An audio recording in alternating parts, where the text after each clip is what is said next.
YouTube, we're live on Rumble, we're live on Instagram, live everywhere, and I have a special announcement to make about tomorrow. That's right, a special announcement. Tomorrow, I am going to face a deposition. And Mr. Producer, could you throw up on the screen, Andrew, what this looks like? This is in the United States District Court for the Southern District of New York. Project Veritas et al. Versus James O'Keefe. If you notice, Project Veritas versus James O'Keefe. Notice of deposition of James O'Keefe. And this is, please take notice that pursuant to the Federal Rule of Civil Procedure, there will be a deposition under oath tomorrow, that's August 5th, 2025 at 9 a.m. Eastern Time. And the testimony will be recorded by audio, audiovisual, and stenographic means. Now we're going to go through all of this, including play some clips that you've never heard before. We're going to do all that on this show over the next 2 hours. But first, to recap, we're going to take you about behind the scenes of our story that we released last week, give you a tease of what's coming. So pull up that clip of me talking to Steve Bannon about the Department of Justice. You do the best investigative work out there. You're one of the great warriors. You have these NGOs. You see the guy in the video, another bad hombre. That guy in that video should be arrested this afternoon, and they're kind of laughing at you. They're laughing in your face. Have they debriefed, as either DOJ or DHS, debriefed your investigative reporter yet? It's rare that we get a statement from the White House, Department of Justice, and DHS, but they said, quote, "We are going to take action." You are basically telling the Justice Department and DHS, we're not going to have mass deportations until this problem's taken care of. You're in D.C. You should be over there being interviewed by these people right now. So certainly that's the issue. I don't have the power to arrest anybody. I will make sure as soon as I'm off the show, the people, the contacts I have, you've got to be talked to, interviewed. The audience is already all over this. So we were in D.C. meeting with some people on Thursday and Friday of last week about our story involving the Vera Institute. Do we have that clip, the undercover clip from the Vera Institute official, the NGO official saying that they're possibly obstructing justice and breaking the law? And we have another story coming out this week and next week featuring other federal officials possibly violating the law. Of course, we don't have the power to arrest anybody. We do have the power to expose that.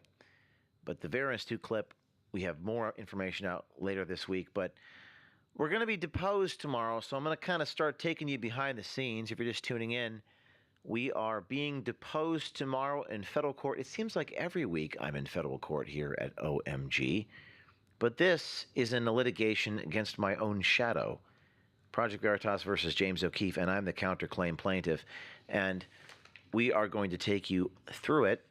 So let's go to the first videotape. Andrew, this is the tape of the board meeting. We're going to play some clips that you've never seen before, ladies and gentlemen, from May of 2023. This is the pre-board meeting where you can actually see the employees do what looks like a revolt against what is happening. So we'll start with that clip. We'll pause and play it. Joe, John Sullivan, Stefan. You can give it a pause for a second. And then as we're doing this, we'll be taking some calls. Isn't that right? We're going to take some calls. Now, how do you want to do that? We'll bring that. People, they're going to bring the phone in. We're going to actually be not on the spaces. That's for you guys later. But we're going to bring the phone in. But this is the pre-board meeting from May of 2022. All of the employees are assembled in the room of Project Veritas. And this is the then CEO, Hannah Giles. You're looking at this. And they are on the phone with the board members, Matthew Tierman and Joe Barton. We're going to play this. It's about a 13-minute clip. We're going to pause and stop it. Let's see how it goes. Play it. HQ here, and we're waiting for John Garvey to jump on. Who's HQ?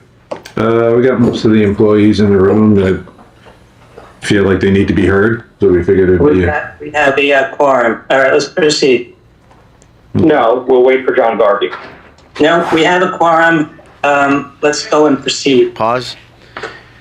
No, why would you go and proceed when we can wait a minute for John Garvey? Because we've already waited 15 minutes and have only allotted until 5 o'clock for this meeting. Well, so we can go a few minutes later. Pause the tape. Pause the tape. Sorry, guys. So you're listening to the board members of Project Veritas talking to each other on the phone in the conference room with the remaining staff at that time. That's Matt and Joe squabbling. Keep going. I'll call John and see if he's available. Joe, if you can give me just 1 second. I'm on him in right now. Okay, awesome. Thank you, Stefan. Appreciate it. Now pause. Now this is a recording they never wanted you to see, and I'll get to the point in a minute. I'm being deposed tomorrow about all of this, so I want to kind of take you behind the scenes about what this is all about, get into the weeds a little bit here as I go under oath tomorrow. Maybe I should live stream my deposition tomorrow. Maybe that's what I should do. I'll have to get permission from the court. I'll ask. Keep going. Is that John? Yes, hi guys. Hey, how you doing? So just to start the meeting, just to start the meeting, you guys might see a bunch of people in a room here at HQ, and just FYI, we're recording the meeting for the beginning of it anyway, because we feel a certain issue needs to be addressed with respect to a rumor that there's a mass exodus waiting to happen because of Hannah assuming the CEO role, and I'm going to let the employees either say yay or nay, however you guys want to do this. Pause. With respect. So you're listening to the chief financial officer of Project Veritas, a guy named Tom O'Hara, talking to the board members that they're representing the company, and they're in the boardroom, and they are having this. If you're listening, you can't see it. If you're on YouTube, they look like they're just so unhappy. These are the then remaining employees prior to them all being fired, most of them being fired a couple months later. And Tom is representing the union, if you will, against Matt Tierman. Keep going. To their intentions to stay here and help Hannah guide this thing through our times and get to the other side, because that's what these folks are here for. So I'm not really sure how to proceed, except I just wanted to show that there's a lot of unity here at HQ behind Hannah and her vision of as it's developed and her ability to guide this organization through these times to more successful times. So I'm not sure. Before calling the meeting to order, before we officially started to order, we'll hear the employees and Hannah's concerns. And I'll just note that the board did approve Hannah to be CEO on a temporary 90-day basis on the 15th of May, and that's been embodied in an agreement and signed by Tom. Go ahead, Hannah, if you want to introduce or whatever. Go ahead. If we could just let Hannah have the floor right now, because we're not calling a meeting, and if you talk out of order, please, Stefan, just mute mics. Go ahead, Hannah. It seemed like there was a lot of confusion this morning. There was some intense conflict that happened, and we cleared the air, and I just reassured people that I'm here, and this is the coolest team that I've ever gotten to work with. Pause. And I'm honored to. So you're listening to the then CEO of Project Veritas, the organization I founded, representing. She had just joined the team, I don't know, about a month prior. And she is the ambassador on behalf of the employees. And now they're taking a stand against the man who led the crusade to have me fired. Keep going. Be amongst them. And I'm going to bust my ass to make sure that they have the ceilings lifted off of them and they're able to pursue their visions and dreams for this company as much as they'd like to. And Jake is here. Jake is in the communications department, and he came hunting me down this morning for clarity, and I'd like Jake to just talk about some of the things he was confused about. Yeah, Matt, you called me this morning, expressed your, thoughts, concerns, all that, and I didn't know. I asked you about Vega. Please mute Matt. Pause. So that's Joe Barton. One of the board members is fighting against the other board member, muting the board member's microphone, and one of the junior employees is now about to make a comment about the board member wanting him to resign.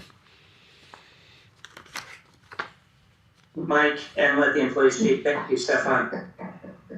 Okay, I'm not gonna get into specifics, but I'm gonna tell you exactly what is going on right now. We had a conversation this morning. I came to the office to clarify confusion on my own end. I'm speaking for myself. Came in to clarify confusion. Turns out he lied to me. So you also asked me this morning, should I resign? And I think it's an unequivocal yes. You should immediately resign and leave. Effective immediately. Pause. So now the junior employee is demanding that Matt resign in front of the entire staff. And the reason why this is important, everyone, is because I'm facing a federal deposition tomorrow. This show is to update you on the issues and the video clips and some of the case law involved, and also to help our legal defense fund expose and get to the bottom, finish our depositions about what is happening. So let's keep going. That's all I gotta say.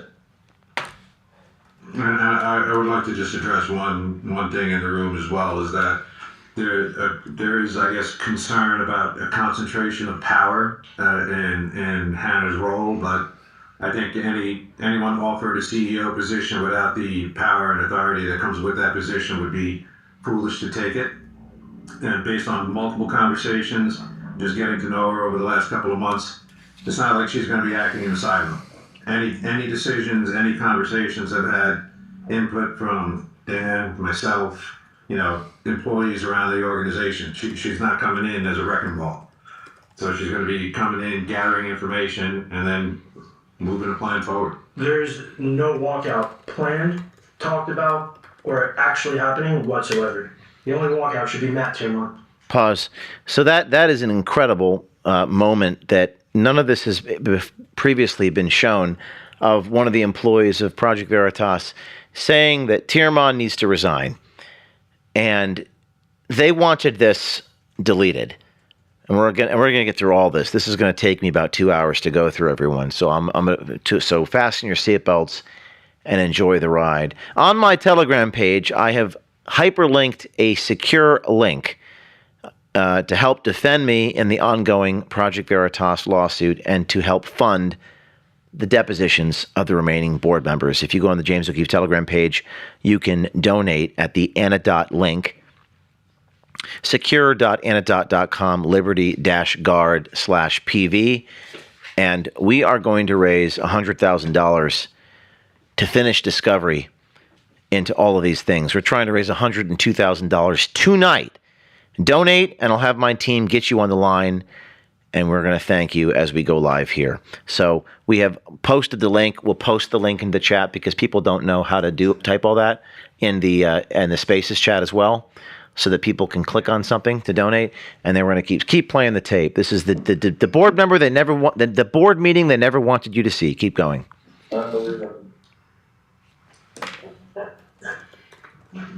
We're here. This is Pam, and I want to reiterate that my team is 100% behind Hannah in her new role, leading us forward. So I don't know what any kind of confusion or disparaging remarks are being made about her assuming this role, but it has to stop. Pause.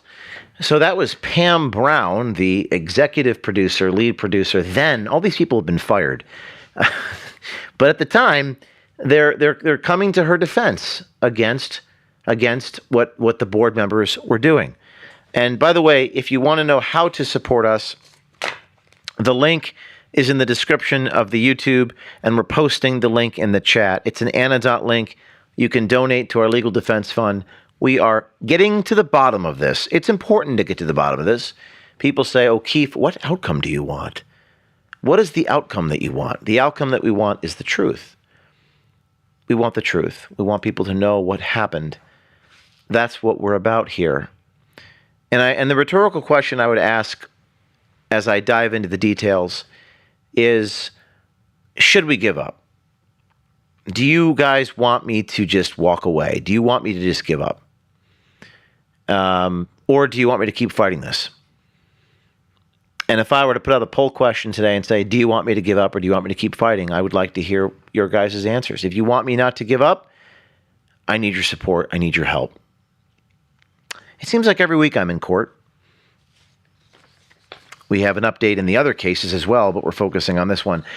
We are watching the pre-board meeting. Let's keep rolling the tape. We just thought that the board should know that, you know, the employees are behind Hannah. 100%.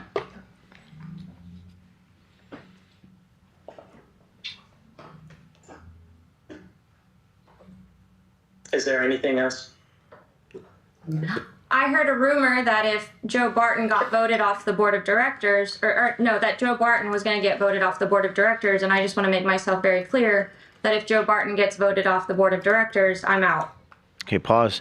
So that's pretty extraordinary that the then CEO of Project Veritas is demanding that one guy stays or they all go. This is the ultimate ultimatum.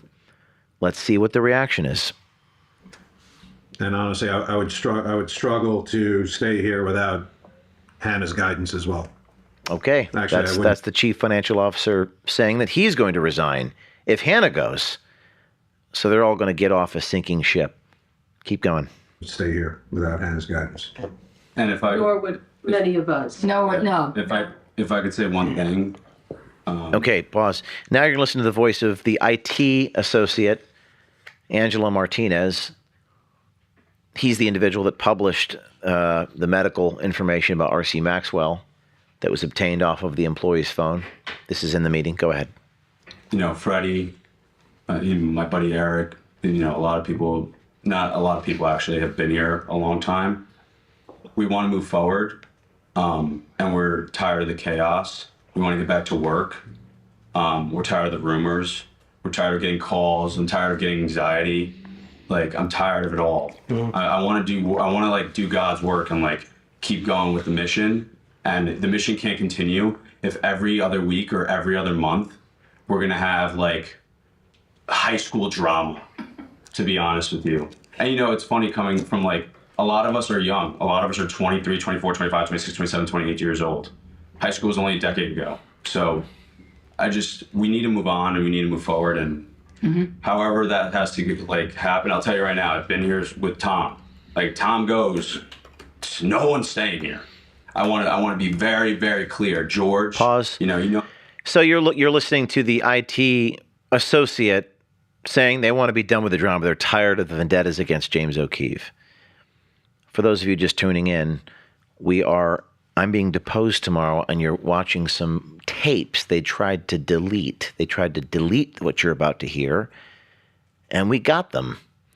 And we are going to be deposing the remaining board members. The quest is to never give up. We have people that are donating to our legal defense, and we're going to get them on the phone very soon. For those of you who want to support us, the hyperlink is in the chats. It's in the channel. The Antidote donation link to fund some of these depositions. Keep playing. Me, Joe, Matt, like, I'm telling you right now, these people leave. Like, it's not like all the other times where people are going to come back. It's going to close shop and it's going to be over. It's going to be done. And I've started to accept that now. And pause. Thank you, Joyce from New York, for the first donation of the night. And thank you so much, James from Pensacola, for the donation. We see it coming in, guys. We appreciate it. We have a deposition tomorrow. I may be live streaming this deposition. I hope to be live streaming my deposition. They want to bring me to court. They want to put me under oath. All of you need to see how this goes. Keep playing. And I don't want to accept that. I want to keep going. But as long as this stuff keeps going on, it's just a roller coaster that's going to be ready to fall off the tracks and die. So that's all I have to say about that. That was Angela Martinez. Keep going. Matt, you said that you were willing to resign this morning to me. Do you still stand by that? Pause. Now the employee, Jake Mantell, is giving an ultimatum to the board member. You need to resign. You absolutely need to resign. Let's see what he says. No, see on mute. He's on mute, yeah. Let's take him off. He can answer. I don't have those I just privileges. checked him. I can't take him off. He has to hit the button himself. Hit unmute.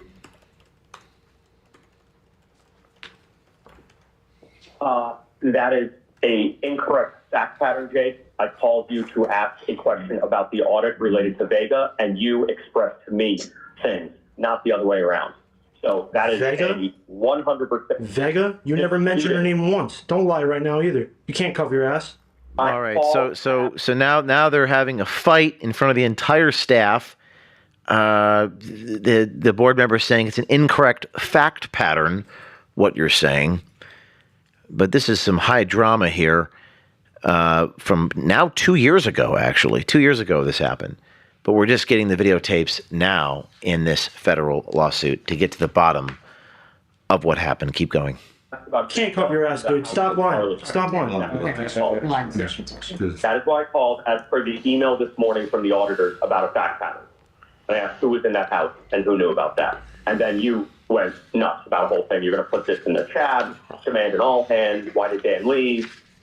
So, this is, you're revising history pretty dramatically right there. No, I apologize. I thought you were talking about something else. You're right. So pause. So when you guys donate, please do leave your number when you donate so we can call them and thank them. And if you want to call into the show, we ask for you to support us, donate to our legal defense fund, and we'll get you on the phone and support and talk to you about what you think about what you're listening to and get your thoughts. Keep going. And we'll also get some people on the spaces to call in as well as we have a caller. Someone on the phone? All right. Stand by, everyone. This is Richard from Tennessee and Wanda from Clay, New York. Thank you so much for the support. Raymond from Fremont, California. Thank you. So we got Raymond from Fremont, Richard from Tennessee, Wanda from Clay, New York. This is Richard on the phone. Hey, Richard. Hello. Hey, Richard. James O'Keefe here. It's good talking to you, brother. Nice. Thank you for the support for our legal defense fund. I'm in a deposition tomorrow in federal court. And I'll be listening if I have a chance to. Well, I appreciate that very much. Do you think that I should just walk away from this whole thing or keep fighting it all the way to the end? You fight to the end. No, don't walk away. But how do I afford to pay all these lawyers? Well, just keep trying to get people to donate money, I guess.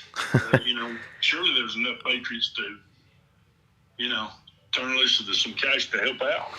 Well, I appreciate you very, very, very much. And what are your thoughts upon this whole thing? I mean, just tell us what you think. Well, from what I know, James, it all seems like you were Matt. He was totally dishonest from the get-go. Yeah. So, and I don't know I'm not sure if I understand what his beef is with you, but, the way I see it, Matt's in the wrong. Well, we still have to depose the chief financial officer of the organization, and we've learned that the current chairman suspects that the chief financial officer was possibly doing something funny with money. So we're looking into that. But Richard, I just wanted to say thank you so much and stay tuned. Thank you, James, for your effort. All right. Thanks, Richard. Okay, let's go back to the videotape. Hit it. Like on that situation. That's why I can't. That's why I called. I apologize. I apologize. Voted on. I apologize. Yeah, but you did say. I did not call. But you did say that to me this morning. The house in Charlottesville, and then you unloaded. No. I apologize. That is what happened. But I came in here for clarification from Hannah's end because I didn't want to take your word at face value. But what I'm asking you is what you said to me earlier this morning about should I resign. I didn't answer you, but I'm asking, do you still consider yourself that you think you should? I'm weighing my options. Pause. So that's the young employee asking if the board member should resign. The board member refuses and says he's weighing his options. Is there any more of that tape? Let's play a little more of that tape. But your entire underlying fact pattern that you just presented is fallacious. You unloaded in a manic fit about Dan, about the stress in the place. So Matthew. Your testimony. And then this is, you're about to hear from the CEO, the then CEO of Project Veritas, who addresses the board member directly. Go ahead.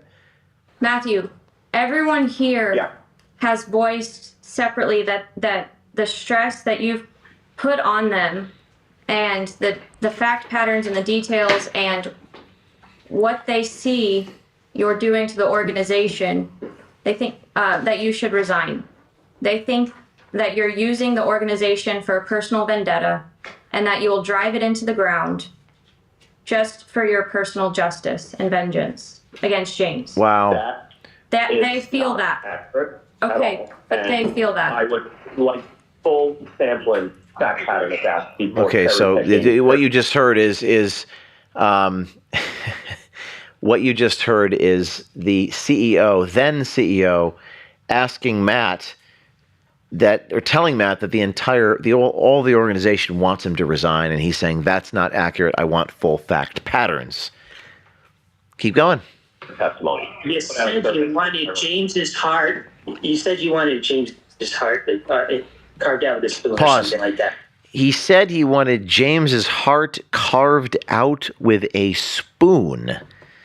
That is demonic. We've heard that before, but now we're hearing it for the first time from the board member. We have Debtor, what is it? Peter on the phone, Cape Coral, Florida. How you doing, Peter? Hey, James. I'm doing, not doing great. Just had spine fusion. What'd you say? They fused my spine with plates and screws. They fused your spine. I'm very sorry. When did they do that to you? 10 days ago. Well, how are you feeling? For a while. Doing pretty good today. Well, I'm being deposed tomorrow. Yeah, James, here's the thing. You're putting out content. I don't understand. Your team and your minions are out there exposing shit.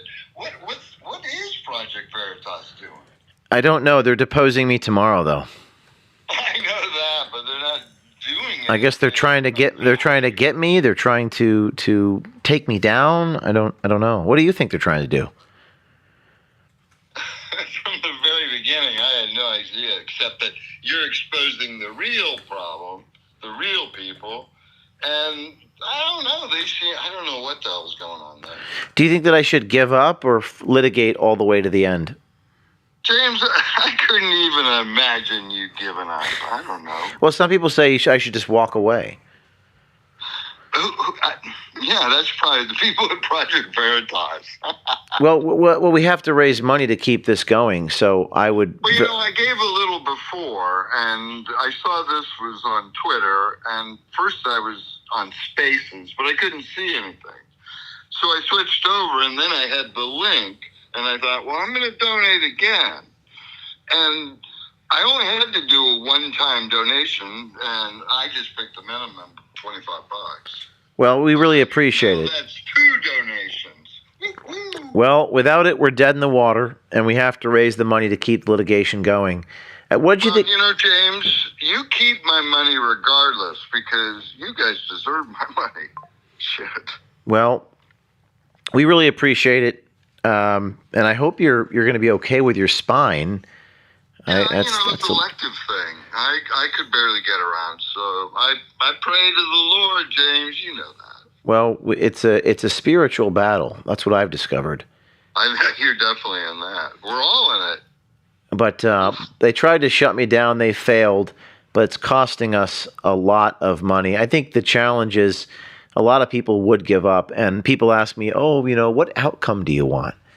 It's like I don't operate in that mindset. I don't operate in the mindset of I'm trying to win or get power. What I'm operating from the mindset is I want to get to the truth. And I wanted to expose the evil involved and what was behind it. That's what I'm trying to do. I was going to use. You just got this video recently. This seems to be like a slam dunk. They hit it. Right. You have it. It's obvious. But you know what? Evil is winning in the courts right now.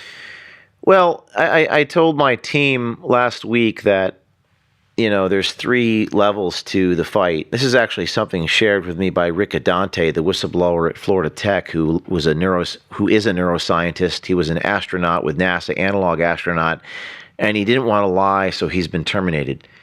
And he told me this. He said, when you are in the beginning of your life, you're fighting, you're running, you're athletic, and the second part of your existence, you're accumulating money and financial power, and you're positioning that way, and towards the end of the life, you're fighting the powers and principalities. If you're lucky, you get to that realization. So what we realized is that this is not a political fight; it's a fight against evil. How does evil manifest? It manifests in terms of the deadly sins. It manifests in terms of powers and principalities, narcissism, darkness, pride, and these types of human emotions that we fight against. That's what the crusade is really about. It's about, and most of the bad guys that I bust, they don't apologize. No. They don't. So you mentioned the video last week. Where is the Department of Justice? I don't have the power to arrest people. So it's pretty crazy. We have one comment. James, you are an effing liar. Everything you do is theater. I'm role playing. And it's pretty, they accuse me of what they're guilty of. And evil manifests when good people do nothing. That's what happens. So anyways, I've got to take some more calls, and I got a lot to get through, but thank you for the phone call tonight, and thank you for the donation for our legal defense fund. Thank you for your work, James, and I recommend everybody donate. Everyone is going to donate. We're just getting started. We are not going to give up. Thank you. Amen. Thank you. Amen. Take care. Thank you. We just raised $1,000 thanks to Lisa from Illinois. We're talking about good versus evil. Roll the videotape. Hit it. All right, we don't need to get into the specifics, and Matt, we're not. I didn't anticipate this before the board meeting. We have some business. All right. We're done with that. So, Ryan from Columbus, Jay from North Carolina, Sherry from North Carolina, Pamela from Alabama, Cheryl from Georgia, and Svetlana from North Carolina. All of you rock. All of you donated. We are being deposed tomorrow. I am being deposed tomorrow. Now, after this board meeting, we just released this board meeting, I want to show you some emails. Andrew, let's pull up the email from Matthew Tiermond, May 24th, 2023, to Tom O'Hara. Now, let's give that a read. This is pretty crazy, what you're about to see. It says on the bottom, Tom, I'm going to read it to you. This is an email from the board member. Good talking to you a few minutes ago. Thank you for agreeing to send me a copy of yesterday's recorded ambush. That's the video you just saw. Of a junior employee's demand that I resigned from the board at the commencement of yesterday's meeting. The employee, Jake Mantell, who is functioning under a gross perversion of the fact pattern, which I demonstrated with his admission I called him regarding. I should know that I was recorded. I was recorded unbeknownst to me sitting in here in Florida, which is a two-party consent state, as we all know. And as we know, a board meeting of a nonprofit is not a public forum, and there is a good faith, reasonable expectation of privacy. And should that leak in an attempted weaponization of fact pattern, for whatever reason that would clearly be problematic and not in the best interest of the organization or anyone part of the proceeding in question. So this is an email from the board member to the chief financial officer. Final paragraph, quote, your assurance that upon secure transfer to me of this unsanctioned and illegally recorded. That's kind of funny they say it's illegal. They're the ones who record it. Your assurance that upon secret transfer, look at these comments. Who doesn't love James chasing dudes into the ladies' room? More like James Mischief. James is a theater guy. These guys are in the comment section trying to sabotage and interfere with our success of what we're doing here. Quote, your assurance that upon secure transfer to me of this unsanctioned and illegally recorded captured audiovisual file, it shall be purged so that it should not be used extrajudicially in any way, shape, or form. What's that last word? Is appreciated. That's the email from Matt Tiermond to the chief financial officer, asking him to delete the email. Now let's see what the chief financial officer said back. And this is from Tom back to Matt. It says, quote, attached is the link to the video. As you'll hear, there was notification the meeting was being recorded, which happened prior to the board meeting starting. Another point of clarity, the employees requested that the meeting be recorded, and I agreed with them and asked production to set the camera up. There is no plan to distribute this recording anywhere. And there may be stills taken from the recording showing the employees figuratively and literally standing behind the new CEO as PV moves forward to use her in the video. If you're just tuning in, I'm being deposed tomorrow. We're taking you through the exhibits. We're taking you through the videotape. We're showing the depositions, and we're getting donations from generous people out there. You can donate to our legal defense fund so we can depose them and keep the litigation going. Now, after this happened, Tuesday, May 30th, let's pull up the undergarments video. This is insane, by the way, what I'm about to show you. I don't think we published this yet. This is an email from one of the board members to the other board members, and it's in response to discussions about making private text message conversations of the board members public. The board member, Matthew Tierman, says, quote, I agree in practice that since no one here did anything illegal or promoted doing anything illegal, we did not, again, I'm reading a quote from this email, and thank you, Angelo from Amarillo, Lisa from Manuka, Tara from Florida, Laura from Michigan. We really, really greatly appreciate the donations. Every dollar funds our legal defense. It's one of the great challenges of investigative reporting, that, and the paragon of investigative reporting is to tell the truth, but it's very expensive. And in order to continue doing it, to make it sustainable, we have to litigate to the bitter end. Here we go. Quote, we did not auction off James's girlfriend's undergarments despite Joe Barton, the other board member, suggesting in a group text to all of us in April. Cooler heads prevailed there, thankfully. Nor did any of us sexually harass any female employee unless texting a female employee offering them free hugs would qualify. So that's one board member accusing the other of talking about auctioning off my girlfriend's underwear. This is insane. This is disgraceful. This is disgusting. And it's all coming out 2 years later. Everyone's moved on, right? Everyone moves on. That's how it works. The truth comes out years later. I know people are saying, what? Oh my God. That's right. These are the board members of Project Veritas discussing auctioning off my girlfriend's underwear. This is disgusting. And offering employees free hugs and a raise if they can get them to get me to if they can get them to turn on me. I'm going to keep going. In which case, that would be grossly problematic and might lead to future legal problems, as the power dynamic between such a male board member and a female employee could be litigable and publicly problematic for the organization. And would be actual harassment. This is what Matt Tierman is saying about his fellow board member, sexually harassing other employees within the company. You know, oftentimes they accuse you of what they're guilty of, by the way. That's evil. So the rhetorical question I have, it's not rhetorical, it's direct, is should I give up or litigate all the way to the bitter end? I have, is this Sonny or Sonny on the phone? Sonny. Sonny, how are you doing, sir? I'm doing great. Thank you. Great to speak with you, James. Where are you calling from today? McAllen, Texas. What's on your mind?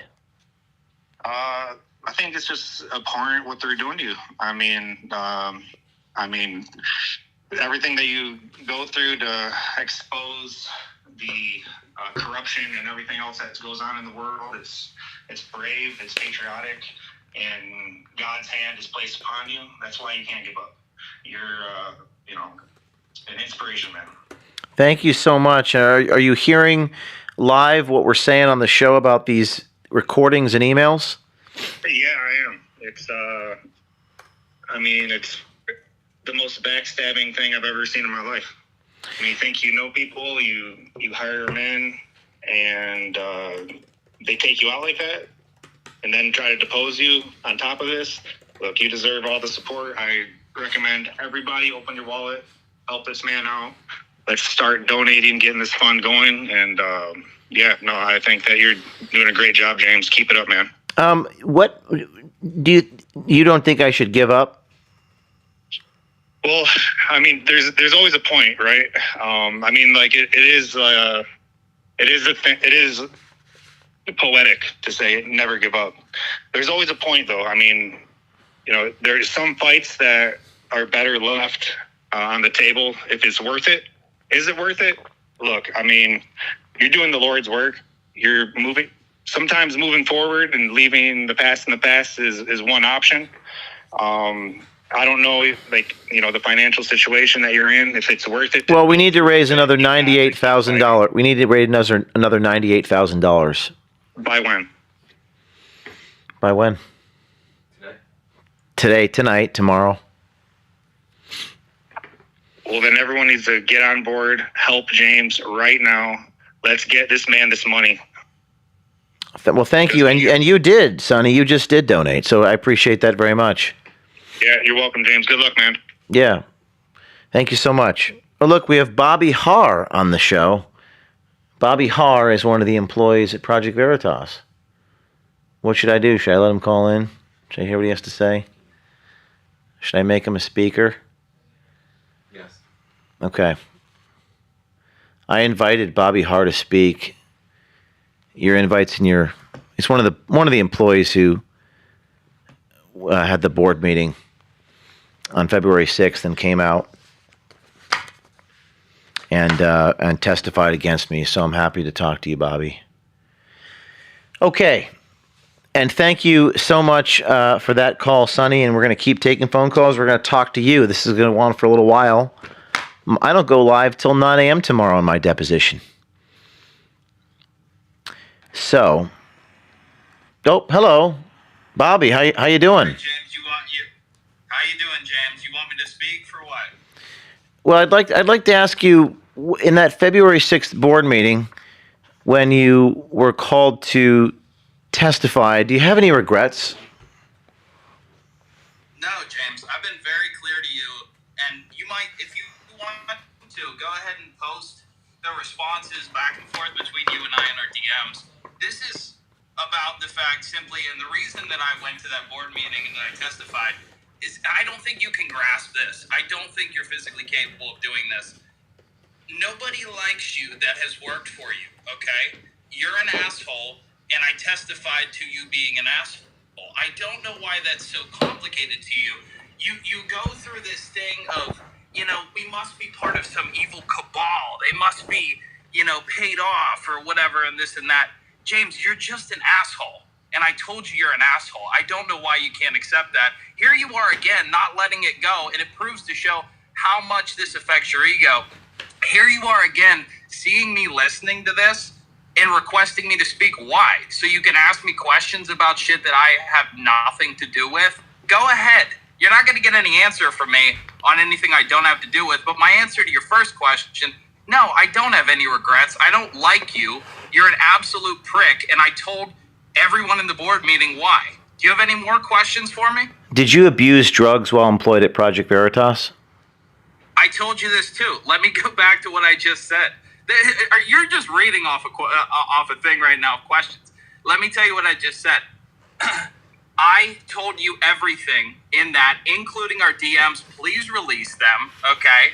I told you, and I pointed you to a tweet, public knowledge, I'm 2 years in recovery, and I'm sober. So, yeah, while I was on the job, no. But, yeah, I was a drug and alcohol addict for 2 years. For years. I'm not ashamed of that. I'm in recovery, and you're not going to sit here and put me down for it. Try if you want to, but I've cleaned my life up, and I had a problem, and I don't anymore. So what's your next question? Did you abuse drugs while at Project Veritas? What do you mean by while at Project Veritas? I worked for Project Veritas. Well, you said you've been clean for 2 years, and this happened 2.5, 3, 4 years ago. So I told you I had it. Are you asking me if I abused drugs while on the clock? No. Did you drink while on the clock? No. Here's what I will say. We did have exceptions where we would have a drink here and there, and I'm not gonna have argue semantics with you because you tuned into my show. I saw you're listening to the show, so you tuned in. You brought me up, an absolute nobody, into your show because you have nothing better fucking going on than to call on me, okay? So if you want to ask about things you already know the answer to, like did we have a beer or two with a subject while we were on a meeting, you were well aware of shit like that. Did I abuse alcohol and drugs while I was in my professional capabilities at Project Veritas? No, I did not. Did I have a problem during that time that I dealt with privately? Yes, I did. I was clear about that. I'm 2 years into sobriety. I'm very proud of that. I don't give a fuck what you think about any of that. What was your favorite drug? What was your favorite drug? Next question. None of your goddamn business, asshole. That's my favorite. Well, if I'm your boss, it is my business that you're doing drugs while you work for me. You're not my boss. I was paying you. I spent 100 days on the road raising money so you could eat your bread. You're not.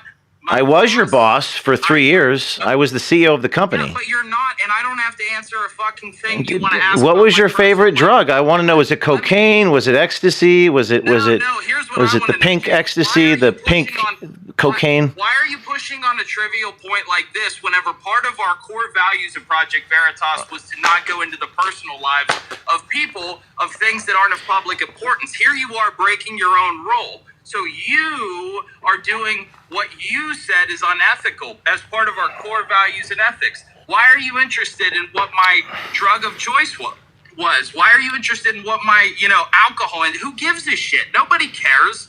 Do you really? Well, Joe Rogan, the #1 podcaster in America, asked what really happened at Project Veritas. So a lot of people are still interested. So did Joe Rogan ask about my drug use? Well, a lot of people want to know what happened. So you're one of the few people who testified. About?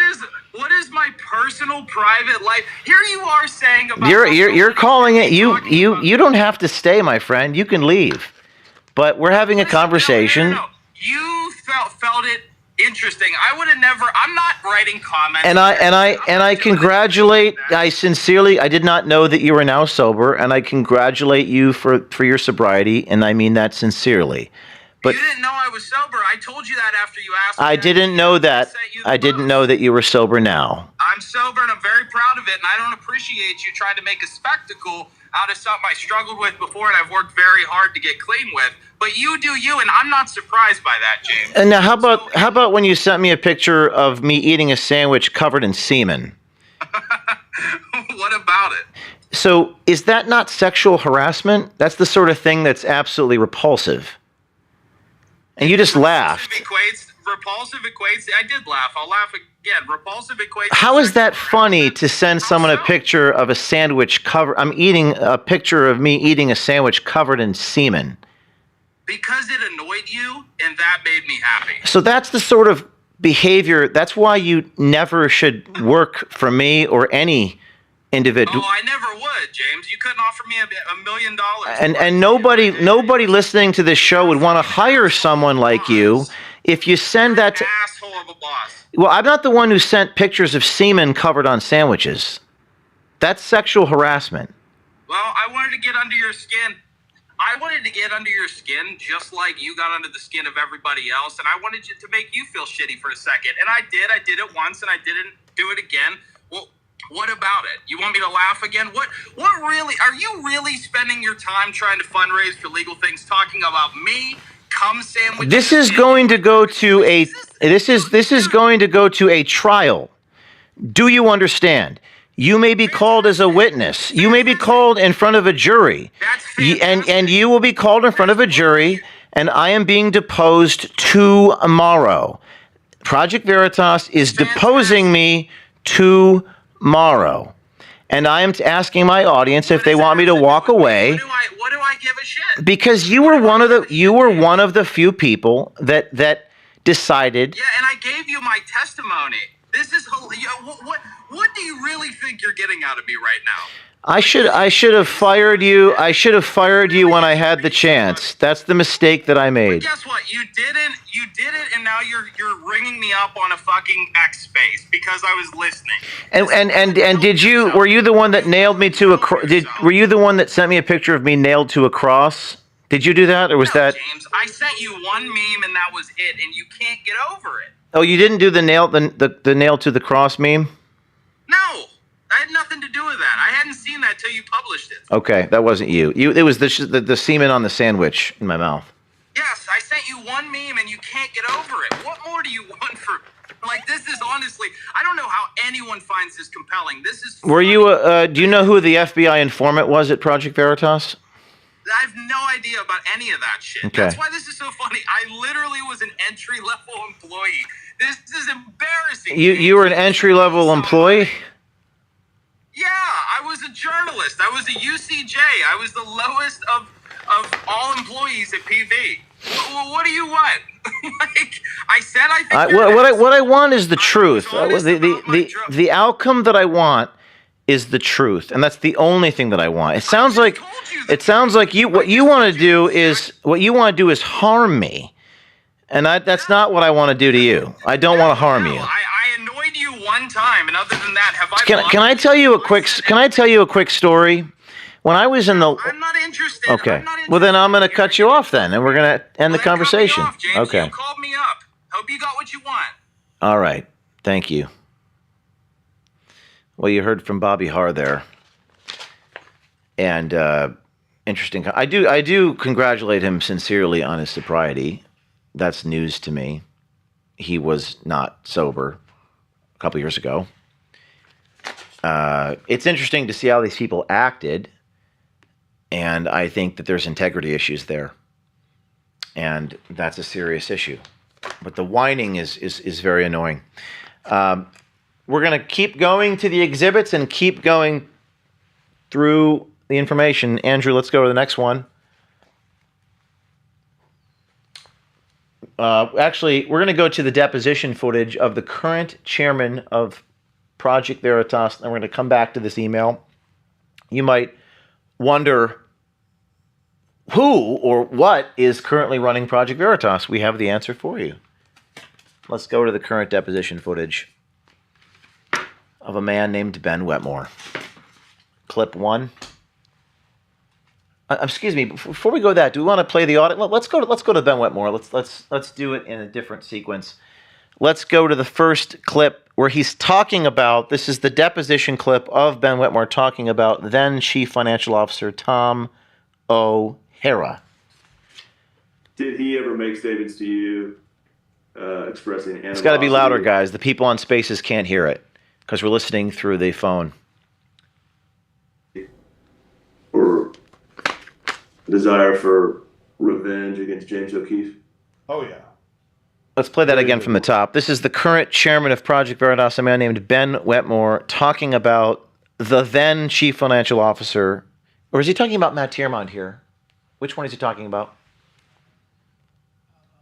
Okay, it's about Matt. Okay, play it again. Go ahead. Did he ever make statements to you expressing animosity or desire for revenge against James O'Keefe? Oh, yeah. Very vividly. What did he say to you about that? Now, I remember Tierman saying to me in front of other people that he wanted to cut James's head off or something like that. He had these like very graphic descriptions of like wanting to hurt James. And, you know, at first when I heard it, I didn't even know what to say. And then I remember saying to him, I was like, you know, hey buddy, like I get it that you're angry with James. Everyone who's ever known James has been angry at James at some point in their life. But like, really, you really like that's like, you know, it was just so over the top, right? All right, so that's the current chairman corroborating the I want to carve your heart out and chop your head off. One of the comments here on the show is that people seem to be eating each other alive, and these kind of petty human emotions, this kind of envy and resentment and bitterness. You heard it in the voice of Bobby, who is just bitter and entitled. A lot of these people can't work for other people, it seems. And those kind of things that we fight against are powers and principalities. Now let's go to the next clip of the chairman of the chairman of Project Veritas, current chairman Ben Wetmore, talking about the chief financial officer who was there at the time. And while we're queuing that clip up, Kay from San Antonio, Sandra from North Carolina, Paul from Green Cove Springs, Charlotte from Tyler, Anna from Hayward, you're all amazing. Amy from Garland, Catherine from Oklahoma, Rachel from Desert Hot Springs, Sunny from McAllen, Valerie from France are all donating live to our legal defense fund as we're trying to raise $98,000 to pay for discovery in this case. Do we have the next clip or no? We don't have it? Okay. I love having these people on that on the show. Christian Hartsock, Bobby Haar. Bobby, if you want to come back on, people love it when we talk. I just want to confront it with logic. That's all I want to do. Let's go back to the email then with Ben Wetmore and the Chief Financial Officer. This is from May of 2023, the current chairman of Project Veritas talking to the Chief Financial Officer. Now, what you're looking at is they're going to prepare talking points about me, and they're going to disseminate them to the world. And they're talking about black cars, a car service, 412 rides over a 24-month period, and an average cost of $500. Car service company was called on all day, costing the company money.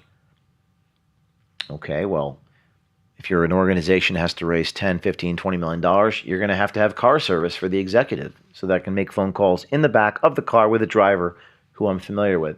This is, if you look at this email, it says the Miami event, which cost a lot of money with donations for a net loss. Now, the words net loss don't make a lot of sense because nonprofits don't operate at anything but a loss. They're nonprofits. They don't make profit.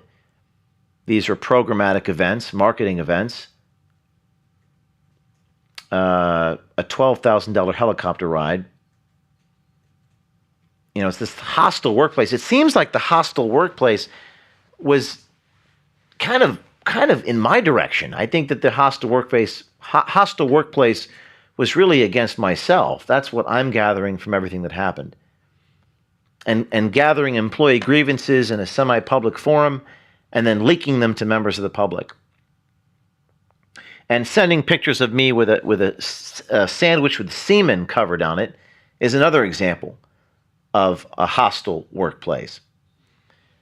But we're going to keep on taking your calls. I couldn't take that call when they called in, so maybe we can call them back. We'd love to hear from you guys.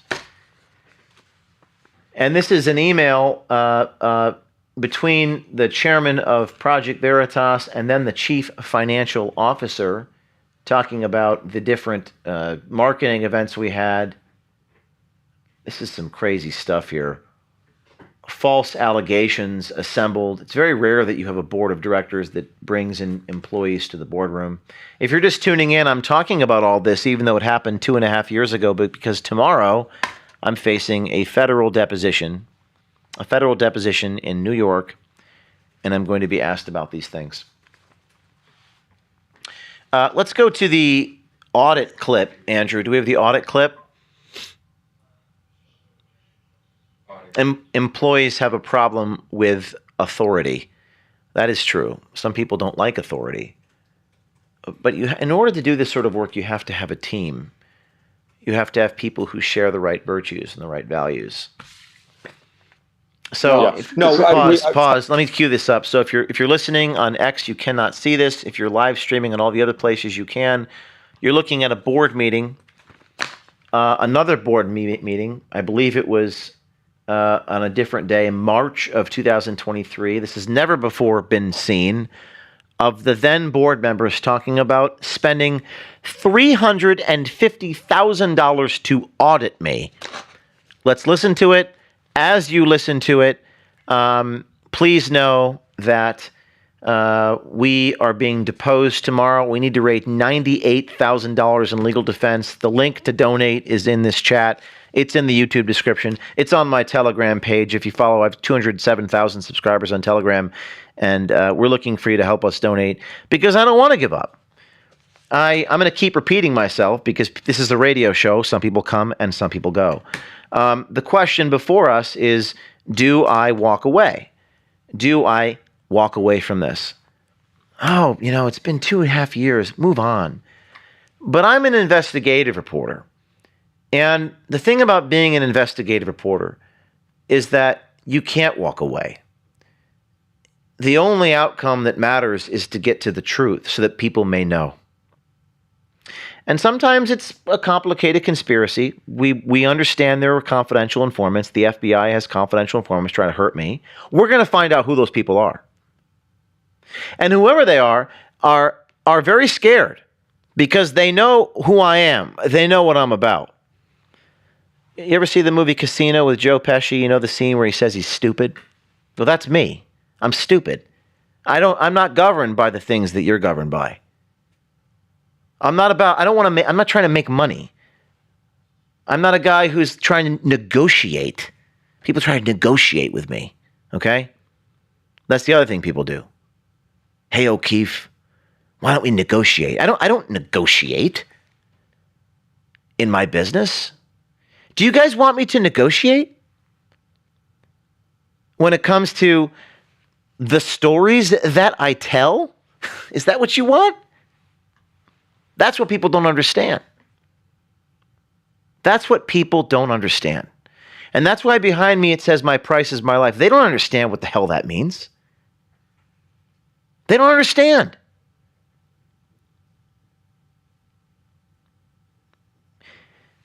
They don't understand because they're not in this. This is not a business in the conventional sense. This is in the business of telling the truth and defining reality and getting the facts correct. That's the business I'm in. And that's why I don't settle lawsuits. And that's why lawyers make a lot of money. But we're working on getting lawyers who are not just in it for the money and who care. But that's what this is really about. It's about good versus evil. People say, let Grok be your lawyer. We're not there yet. I'm working on that. Now let's watch this board meeting and we'll understand what I'm talking about. Negotiating in my business, let me just say one more thing. Negotiating in my business, if you want to call it a business, is selling my soul. I can't negotiate in my business. O'Keefe, why don't you just stop with all this? Just let it go. Or I call people for comment. You know who you are in this story. I call you for comment, and then the truth does not bargain. The truth does not bargain. I call them for comment, like, what outcome do you want, O'Keefe? What am I trying to blackmail you? What do you think this is? Is that how you operate in Silicon Valley? Is that how you operate in Washington, D.C.? That is not how I operate at OMG or Project Veritas. Let's play the videotape from March 2023 of the board members talking to the chief financial officer about auditing me. Go. Speak to that, but I know we talked to them about trying to keep it somewhat tight. Yes, their guidance is they're trying to keep this entire thing somewhere in the 250 to 350 range, the complete report to be done. Obviously, as they're looking at they pause. So he just said $300,000 to audit me, and the other board member says that's a ridiculous amount of money.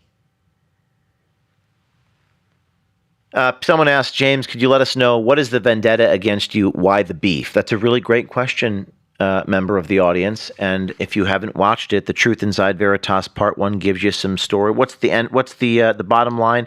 Petty human original sin, jealousy, envy, resentment, pride, ego, and power and control. That's it. Just power and control. And some people are driven by non-negotiable principles. You all know what I mean. and some people are not. That's not truth, and integrity is not what governs them. Power is. We have someone on the phone. We're collecting donations for our legal defense fund so that you can get the truth about what happened here. This is Chantel. Is that your name? From Texas? Yes. Where are you calling from? Tyler. Well, what's on your mind? I just, I support you. I'm really glad for everything that you do, and I think it's terrible what you're going through. And I wish I could give you more, but I really hope the outcome is really good. Well, we really appreciate your donation, Chantel. And do you think we should walk away and let all this go, or keep litigating it to trial? I mean, that's really up to you. I know that if you walk away, sometimes you feel like that you really should have pursued it. So I think that's kind of a choice that you're going to have to make. Being a parent of someone who's had to deal with courts, it's so easy to walk away. But then you have those doubts of, could I have pursued this? And really, I think that it needs to be put in the light what happened, and whatever recourse you can get from it. Well, my deposition is tomorrow. Do you have any advice for me? I'm the last person to ask for advice, but I do have prayers for you. Well, we appreciate your prayers. You're so welcome. And thank you for the support. I appreciate the call. You're welcome. Thank you. Thank you. Bye-bye. Thank you for your donation, Michael from New York. Everyone's donating. We still got to raise $90,000. The lawsuit all started with, this is the Project Veritas suing their founder, suing me, with the intent to stop me from continuing to do my work here. You can't make any of this stuff up, everyone. I mean, for those, let me give you some background. They sued me, and this was a year and a half ago. Try to stop me from operating. Try to shut OMG down. I know that sounds absolutely nuts, but I'm just telling you what's happening so you understand. And now it's about truth, and it's costing me a fortune. And I think the truth is worth it.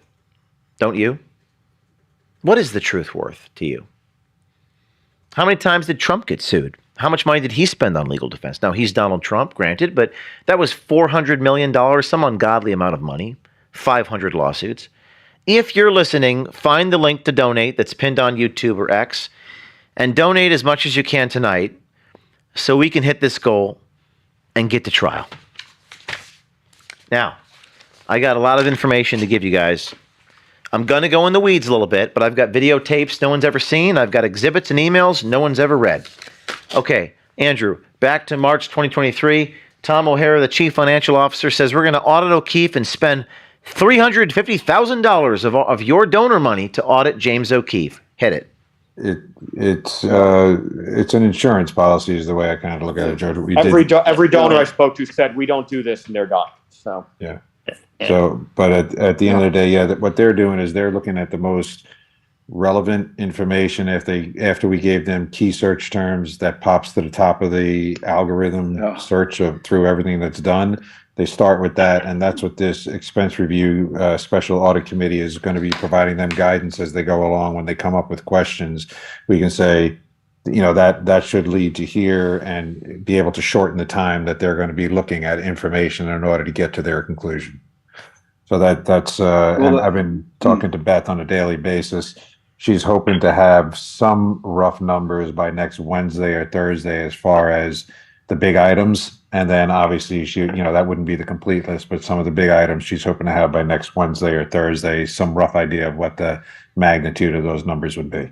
And my question is, how do you determine, when you've used the term malfeasance, I hear you, who determines what malfeasance is? Pause. as a board member asking, how do you determine what malfeasance is? James has taken a driver driving him around as opposed to taking an Uber X.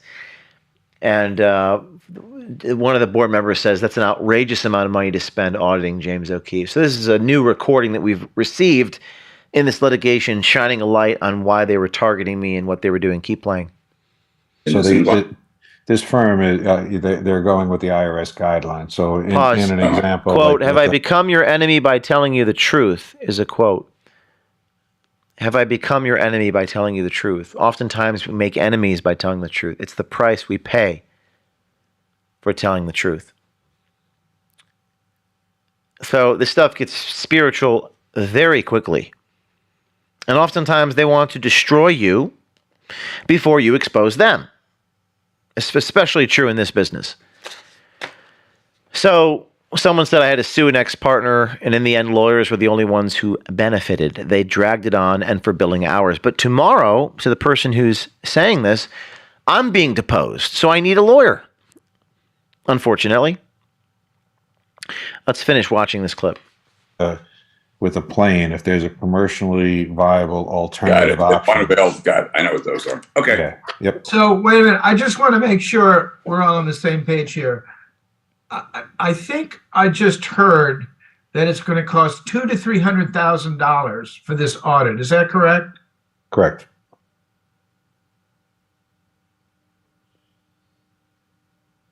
Okay, so there you have one of the board members just, I mean, incredulous. They're spending this much money to try to investigate me and audit me and target me in this particular way.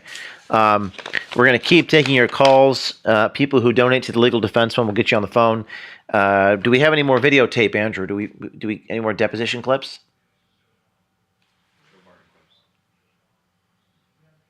Okay, we have another one to play. Let's pull that up.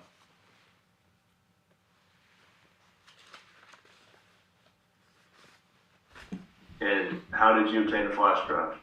Okay, so let's cue this up. So this is a board member. They actually took private messages between me and my then girlfriend, took them off of my phone. You might ask, how did they have access to that? Because the phone was logged into Telegram. And then they downloaded them, and then they leaked the messages to the media. These are private messages. These are intimate messages that have nothing to do with the public concern, that had nothing to do with the company. And in one of the depositions, they admit it. Listen to this. You got to turn the volume way up. Who in IT gave it to you? Let's see. It would have been either Josh Hughes, probably Josh Hughes, or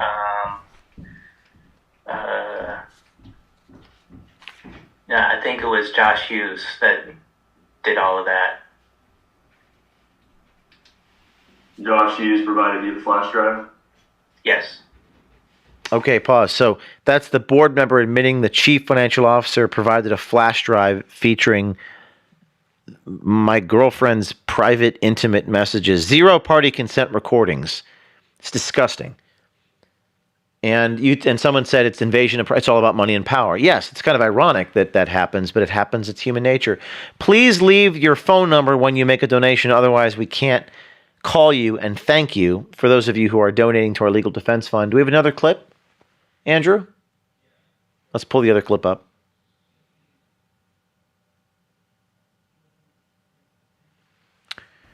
You, nonetheless, according to your testimony, you don't know who controls it. You have reposted James O'Keefe and Penny Thief posts on many occasions. I have retweeted without comment some of those posts. And you shared them with More than once. What's that? More than once, yes. Okay, he's retweeted and reposted these private, intimate messages more than once. These are board members. Someone saying, James O'Keefe, why are you talking about this? It's been 2.5 years. I'm facing a federal deposition tomorrow. I don't want to do this. I'm happy to do it. But I don't, I'm not able to be in the field because I have to be in federal court tomorrow. Someone said, why are they deposing you? They're deposing me because they sued me. They sued me. Do you not remember that? They tried to shut OMG down. OMG has investigated BlackRock, Disney, the FBI, Epstein. Every single week, we're doing an investigation. We're putting out more content now than we did at Project Veritas, with an incredible team, much smaller team, by the way. And none of that would have been happening if they were able to get the injunction, but I had to fight the injunction in federal court. They wanted to shut me down. Did they want to kill competition by getting me to stop? I don't know. So I've decided to countersue them, because that's what you guys thought was a good. I thought that was a good idea. Let's go through that. Let's go through that, shall we? We have a few screenshots. The counterclaims 1 through 8. Let's go through that. No, it's not all sorted out. People say it's all sorted out. No, it's never sorted out. This is my first counterclaim. This is breach of my contract. And we're going to argue that my contract was breached when they fired me. They had a board meeting. They brought in a bunch of people to have grievances. What's the second counterclaim? Go to the next screenshot. Defamation, that they defamed me. They systematically defamed me. These board members came in and planted grievances in a semi-public board meeting and then distributed them and leaked them in a public format and tried to claim that there was financial malfeasance. The next counterclaim. These are all things I then sued them for. Publication of private facts. They accessed personal, private, non-public messaging accounts. Now, some of you might say, well, James O'Keefe, you publish private information all the time. No, I never publish information inside the bedroom. I never publish information that's of a sexual communication between two adults that are having sex. That's worse than revenge porn, by the way. It's non-consensual. In my recordings, at least one party always consents. And we don't get into what people talk to each other when they're having sex. You don't do that. You don't do that. That's not ethical. That's not even legal. It's certainly tortious. So we sued for publication of private facts when they got access to my phone. Let's go to the fourth one. Intentional infliction of emotional distress. They humiliated me in front of my staff. They created a hostile work environment and forced me to resign. And I will get into tomorrow in the deposition just how severe that was. Some of this is really, it's tough for me to say it publicly because it's so private. And it was unconscionable. It was shocking and it was outrageous what they inflicted. Publishing R.C. Maxwell's medical records. So with OMG's success and accomplishments, we'll be recognizing all the whistleblowers who bravely came forward at Mar-a-Lago later this year. Anybody who donates $3,000 or more tonight, I will personally invite you to the Mar-a-Lago as my guest. When we have all of our whistleblowers on, people like Aaron Becky, people like Rick, people like the people from Arizona, the Border Patrol agents that came forward, Monica, and many more sources, Epstein sources. When they come to Mar-a-Lago and you donate $3,000, you'll be able to be there. And I'll personally invite you as my guest to Mar-a-Lago. That's how important this is to us. We have to keep fighting and can't do it without your help. I hate that I have to constantly ask for money, but the alternative is to give up and stop. I'm sorry. That's it. This is not easy. It's a tough business when you're in. The more successful you are, the worse it is for you. Literally, legally, and financially. So again, for those of you who donate over $3,000 tonight, I will personally invite you as my guest to Mar-a-Lago. You can be my guest, including the Project Veritas people. Be my guest. If you support the mission, I'll give you the opportunity to have a ticket at our event. The donation link is in the website. Please leave your phone number so we can call you back. Let's go back to the intentional infliction of emotional distress. They obtained messages on a third-party server, Telegram, or Gmail. Federal law makes that illegal, by the way. You can't go into someone's device and download their messages if you employ them, particularly if they're private. And then you published them, you leaked them, you disclosed them so that you can embarrass me with people. James isn't a real Christian. He has sex with a woman. That's I mean, you can't make this stuff up. You can't make this stuff up. So being the target, it makes it hard for me to have a relationship and to protect my loved ones when they target my loved ones. That's what they did in the Michael Flynn case, by the way. That's someone I hope to get on the show. They go after your family and they play dirty.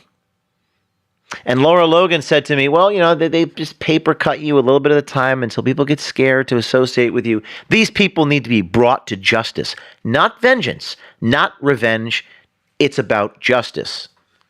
Because if we don't do this, they'll keep doing it over and over and over and over again because they know they can get away with it. Why? Because no one's held accountable for anything.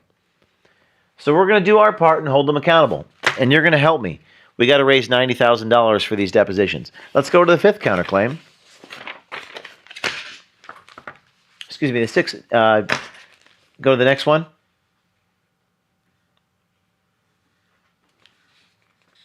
Breach of duty and good faith. Next one.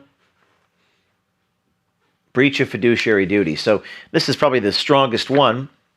We founded Project Veritas, and the board was supposed to take fiduciary duties to protect the organization. The board violated their duties by destroying the organization. And that's what the deposition is going to be talking about tomorrow. They're going to ask me about this, and I am going to talk about all of it. You can call in. We can take your call. We can thank you. Karen from Illinois, Daphne from Alabama, Daisy from Florida, James from Maryland, Brian from Indiana, Jay from Texas, Martin from Michigan, Karen from California, Joel from California. We couldn't do it without you. Please leave your number when you donate so I can call you and thank you. The donation link is on the Telegram page. It's also in the YouTube description. We still have $70,000 left to raise. Thanks to everyone listening. We're talking about my deposition tomorrow under oath in the Southern District of New York.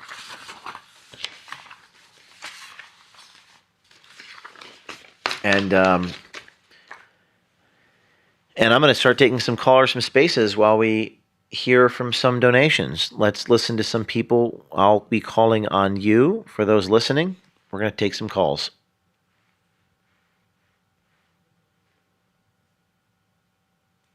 Oh, was my mic on mute on Spaces? I believe it was. I'm back. I'm back on Spaces. I think my mic was on mute. We're still talking about the lawsuit with Project Veritas and with OMG's accomplishments and successes. We'll be recognizing all the whistleblowers who have bravely come forward at Mar-a-Lago.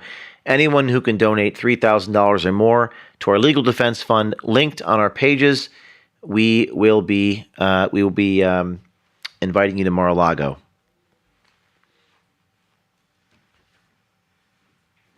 So let's take some callers. Let's talk more about this Project Veritas litigation and see what you all have to say.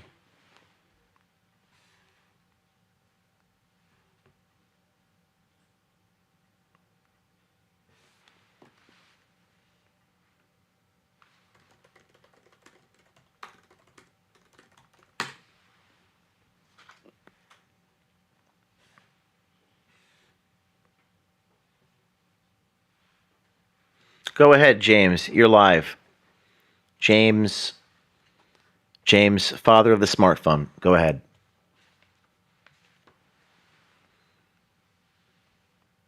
We're still... Oh, there we go. Go ahead, James. You're live. Hello, James O'Keefe. I remember you ever since the Jordan Tristan Walker episode where he declared it would probably be Wuhan gain of function. I'm the guy who sent in private messages the Chinese foreign affairs memo that said how they were bribing and attacking all of our institutions, from the media all the way through politicians and the radio. And in it said America's bad because they censored your Jordan Tristan Walker video, which is funny because then China confirmed that it was legit and that gain of function came from China. And then the next couple of days, New York Post was saying it has to be Wu. Yet today, people are still trying to say that it didn't come from Wuhan, it didn't come from Bill Gates or Fauci. I'll pause right now. Well, thank you for the call. We're talking about the Project Veritas deposition. Northern Star, go ahead. Thank you, James. It's an honor to be able to speak to you today. I've been watching you for years, since Project Veritas. The audience is gathered, and I would like to represent the majority of that audience, if I may. We have seen you expose corruption that otherwise was unknown to us, that has also brought attention to a lot of the documents and things some of us researchers were digging up, and you've brought confirmation with evidence from their own words. And that is what you did wrong, but that is what you did so right. You stayed with the ethical lines that we needed. You made a good model for us, by the way, and for what government, how it should be performing. You showed us how it wasn't performing. But thank you for everything you've done. We're with you. And as far as your deposition, do you have anything in regards to that you feel less prepared for? Or are you ready to rock and roll, James? Let us know. Well, that's a good question. I hope I wasn't on mute. I believe I was on Spaces for a long time. I apologize. We're streaming everywhere, and I think I hit the wrong button. So we don't usually do these live shows because I'm busy reporting in the field. So my apologies to those of you who've been sitting here listening to Quiet Space for a long time. But am I prepared for tomorrow? Do we have someone on the phone? Not yet. Okay, I'm as prepared as I'll ever be. I've lived this for years. But I think the question I would ask back to you is, do you think that I should just walk away? Or do you think that I should, people say don't talk about strategy. We're already past that Rubicon. Do you think I should just walk away, or do you think I should litigate it to the very end? What are your thoughts, ma'am? Thank you for asking. Actually, yeah, I think you should definitely litigate it to the very end. You are one of the few examples that can. Sorry about that. Car was passing and have the dog. You are one of the few examples that have the experience behind you that actually needs to litigate this. You have experience that's unique to most other American citizen journalists that pick up their camera. There's many of us out here, but you have a unique experience that actually has the evidence of their wrongdoings and crimes in their own words. You have to keep going. We need you, James. You know, it's interesting. I hope that's a good answer. Well, it is a very good answer, and thank you for that. I think it's very interesting. And for those of you listening, we're trying to raise another $70,000. We've already raised $20,000 so far on this call, just to help cover the cost of depositions. And how do you? So where's the donation link? It's in the. You can find it in the space, as well as in the YouTube description. I'm going to recap for those who missed the previous hour. I want to make sure that they heard the. People are saying it wasn't muted. By the way, was this muted for the last hour? Do you guys know? I think so, yeah. Oh boy, I lost you. Oh, yeah, man. but I went to the other. I think most of us went to the other link that you provided us on your account. Well, I just want to recap what the listeners may have missed while I was on mute. We showed 2 board meetings, and maybe we can play that audit once again. We can queue up some of those, just the video clips, the Ben Wetmore deposition. And Andrew, if we can get the new Wetmore deposition clip about the chief financial officer, as well as I want to eat James's heart out and eat it. I want to chew James's heart and carve it out with a spoon. I think we need to hear that. It's disgusting. It's despicable. But I think when you're in the business of exposing truth, and that's a cliche, right? When you are in the business, and I'm going to repeat myself, when you are in the business of your outcome is to show reality. Your outcome is to reveal the powers and principalities and sins and darkness in the hearts of others. When that is what you do, how do you compromise? How do you walk away? How do you negotiate and compromise in the truth? And when you are in the business of exposing liars, the liars want to destroy you. I don't know what percentage of people that we've busted actually apologized sincerely. No. They want to kill me or destroy me financially, psychologically, spiritually. They want to, that's how it operates, how it works. So this is not a surprise to anybody. Perhaps what's surprising to people is that we choose to do it. You have to hold firm on principles. And they want me to walk away because they know they played dirty and they can't win. So they're going to throw everything at me. The kitchen sink, the black cars, stole sandwiches. He's a mean boss. You heard Bobby Hart. He's an asshole. Okay. Well. Yeah, I was definitely laughing a lot at that one. I mean, what do you think about that? I had a lot of thoughts. I definitely had a lot of thoughts. First off, it was comical. I know we don't get to see you behind the scenes every day, so we won't ever know everything about you, but I don't feel that you're putting a persona on that's any different than you probably are behind the scenes, which we feel as an audience, and the reason why you amass an audience as large as you do is we seek authenticity, and you have that. I think you are who you are as creative and as you are with musicals as well. To see you do actually offer us a little bit more than just your job. You do show a lighter side. You do go and have fun. You have shared that with us, by the way, and I think that's something that they hate. That's something that they absolutely hated, by the way. They hate that there's any goodness or light or creativity. They want to destroy that. I think that darkness. Darkness hates light because it doesn't have what light has. I don't know. I don't know whether you. I think you guys were muted. So let me recap. There's a donation link for our legal defense issues, and if you donate $3,000 tonight, you'll be a guest of honor at Mar-a-Lago at our event, which will help raise money for our foundation. So if you want to donate $3,000, anyone listening, you can do that, and we will get you into Mar-a-Lago. I'm going to be. Am I going to be? I think it's better that our team calls the donors, so I can keep talking to the guests. But we do have some people that. Why don't we call those numbers, and then I can grab the phone just so I can keep talking to people on Spaces. Hey, Kevin, how you doing? What up, man? How's it going? How are you doing? I'm doing good. You know, last speaker was talking about we don't really get to see you on a day-to-day. I've seen you on a day-to-day. I know you personally.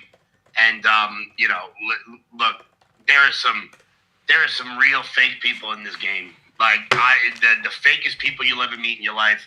James is one of the real ones.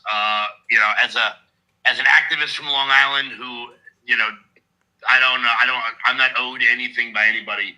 James has always been one of the kindest people to me, you know, in person, at events, in whatever fashion. So guys, look, I don't do this for anybody.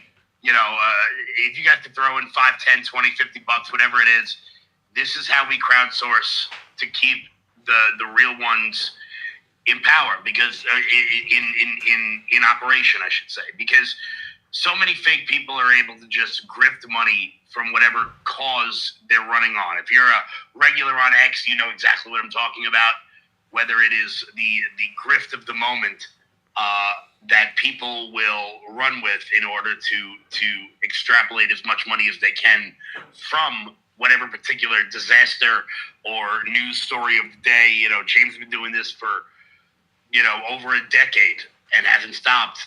And the only way you maintain that sort of realness in this industry is by being one of the real ones. So guys, whatever you can give, you know, it's appreciated, and we got to keep the good ones around, because too many bad people will push out the real ones with crap like this. You know, long legal battles that are expensive. I mean, look, I'm on a list, we shall say, from an outside organization that I cannot get off of because I don't have the money to do it, and they know that. And because of that, you know, that's impacted a lot of people's lives. And so we need to be able to keep James in operation, and the way to do that is by giving what you can when you can. So, brother, I wish you all the best, and just keep fighting, man. We all got your back. Thanks, Kevin. Do you know they're deposing me tomorrow? Oh, they. Did you know that? Did you know that? Yeah, my deposition is tomorrow. So we're raising money to help pay the lawyers. Yep. They. What is it? More of the same crap? Sandwiches and black cars? No, I mean they're deposing me. I don't know what they're going to ask me about. I sued them back, so we're trying to get this resolved. But I don't want to compromise on my values. I don't want to lie or negotiate. So they want me to negotiate. I don't know what there is to negotiate. Exactly. I don't know what the negotiation is. They want me to lie. I'm not going to lie. So I don't know what they're going to ask me. But there's a deposition tomorrow. So we need your help. There's a donation link for people listening. But we do have a clip, and I just want to play it. And I don't know if you've seen this, Kevin, but I want to play this clip of. Do we have the clip, Andrew? We have my producers in the other room. Okay, let's pull up the Ben Whitmore clip. This is the current chairman of Project Veritas. I don't know if you know who this is, but people ask me who is running Project Veritas. And so your frustration was with Tom O'Hara primarily? Oh, yeah. Fuck that guy. Pause. So we're going to play the rest of it, but you're listening to a deposition of the current chairman of Project Veritas talking about the chief financial officer who screwed me over, and this is what he had to say. Go ahead, play it. Honestly, double fuck that guy. Why do you say that?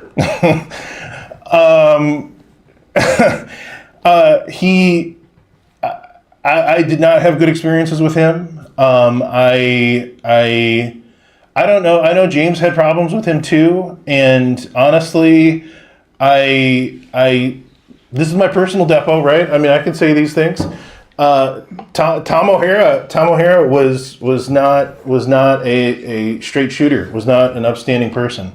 So I had nothing but everything that guy told me, I had reason to doubt later. All right, and now can we play the first Ben Whitmore clip, where he's talking about chewing and carving out his heart and cutting off his head? Did he ever make statements to you expressing animosity or a desire for revenge against James O'Keefe? Oh yeah, very vividly. What did he say to you about that? Now I remember Tierman saying to me, in front of other people, that he wanted to cut James's head off or something like that. He had these very graphic descriptions of wanting to hurt James. Okay, cut. Okay, cut. So Kevin, I mean, you know some of the folks, and what is your perspective on, the desire to inflict violence and carve the heart out and eat it and chew on it and cut the head off? What is all that about? If they're talking about who I think they're talking about, that sounds like him. Someone who never really heard the word no in their life and thinks that they just run things because of who they are. And those are the worst kinds of people in our world. I've had interactions with this person, and they've gotten worse each and every time. So it's just the arrogance in a sentence like that. He's just a weirdo. It's that in the plainest terms, in the most simple definitions, he's just weird. And yeah. It is that. Look, people can hold chairman positions, bro. Bro, you were at the top of Veritas. Everybody knew it. Everybody, the names were synonymous. Like Derek Jeter with the Yankees for years. So you know what? People can claim whatever throne they want, but the people know it in the end, and I know the courts will find that as well. Yeah. If they're fair. Well, we got Robert from Tennessee. I'm going to read all the donors that are donating. Veronica from Illinois, Ann from Texas, Craig from Kentucky, Myrna from Tucson, Renee from Illinois, Adam from Wisconsin, William from Virginia, AAA from Texas, Claire from Georgia, Mikkel from North Carolina, Dean from Austin. Thank you all so much. You can donate to our Antidote.com Liberty Guard Legal Defense Fund. And we've got callers on the phone. And we're gonna call them. No, you have them. They're on. Oh, hello there. This is. We have people on the phone who have donated. Who am I speaking with? Take it off mute, put on speaker. Who am I speaking with? James, hey, it's Dash. Dash. You saw me. I saw you at Milos the other day. Oh, hey, nice to see you, buddy. Yeah, I had dinner here in West Palm Beach. We just moved here. You live here. Yeah, I live here. Well, Dash, thanks for the support. Yeah, man. Of course. I'm being deposed tomorrow. I have a federal deposition. Unbelievable. I feel like I'm in court every week. And what do you think I should do? Do you think I should litigate this all the way to the end? This is the organization that fired me and sued me to try to shut me down. I countersued, and now they're deposing me. And should we go to trial with it? Should we fight all the way to expose all the board members? Absolutely. Well, I appreciate your financial help to do that. Yeah. Any comments you wanna share tonight? I mean, I don't want to take too much of your time, but I mean, if I could say a prayer for you. Sure. I hope you're open. My team would appreciate that. We all need that. I would. I guess if I give advice before I say a prayer. Yeah. Both in the same, category. You're a man of faith, I imagine. Yes. Figured you were someone who fights for truth as hard as you do. The man is the truth is definitely he's definitely got your back. I would just continue to fight for Jesus Christ, with him as your inspiration in all things as you're doing. Because the times of that we're in are evil. We're in evil days. And so, as the Bible's telling us, and I guess if I could leave a prayer for you, I'll. Please do. Please Heavenly do. Father, in the name of the Lord Jesus Christ, I pray, Lord, that you continue to bless James with the armor of the Word, the armor of the Holy Spirit, the power of the Holy Spirit. And I pray, Lord, that with all the sacrifices he's making, that you will continue to bless him with victory.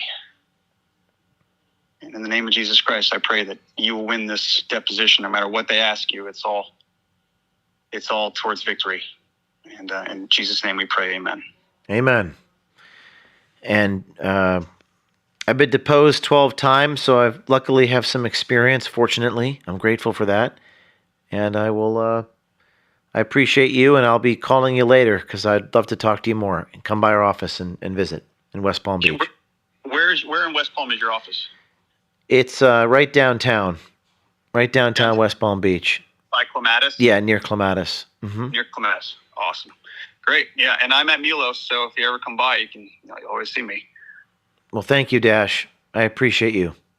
Of Thank course. you. I appreciate you taking your time doing this. Thank you. Talk to you. Talk to you later. Bye-bye.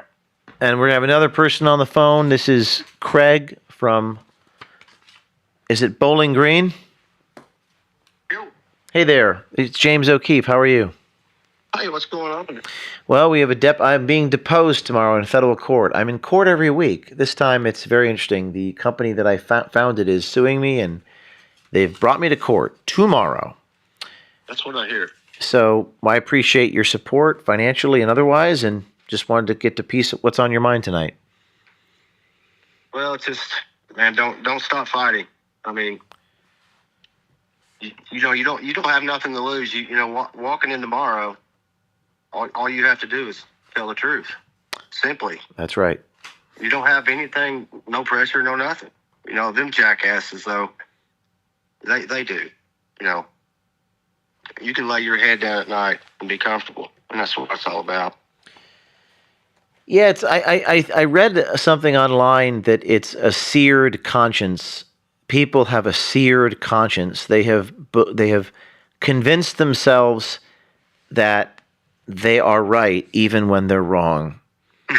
And it's hard to explain. I can't talk about some of the things I've witnessed last week because I'm under a court order not to. But I was in a number of other depositions, and what I witnessed was the most evil thing, in the sense that people think the devil wears horns and wears Prada or whatever the cliche is. It was remarkable to see how they had literally no conscience. They could lie with impunity. They could contradict each other, but be fully confident in how they were contradicting and make it sound so persuasive and articulate when they were lying. And people who are good they're not capable of doing that. So Absolutely. it's really an interesting battle. It's certainly not the battle that I started doing when I got started in this journalism enterprise, and now it's become beyond powers and principalities. I think we've graduated to whatever beyond that is. Now it's almost like you're fighting the evil, the sin itself. Absolutely. So I very much appreciate the support. Yes, we've raised $30,000 tonight. We're trying to raise another $70,000. So thank you for the support, my friend. You're absolutely welcome. All right. Have a good God night. bless. If you're just tuning in, I'm being deposed tomorrow under oath in federal court. You're looking at a picture. Let's put the picture up, guys.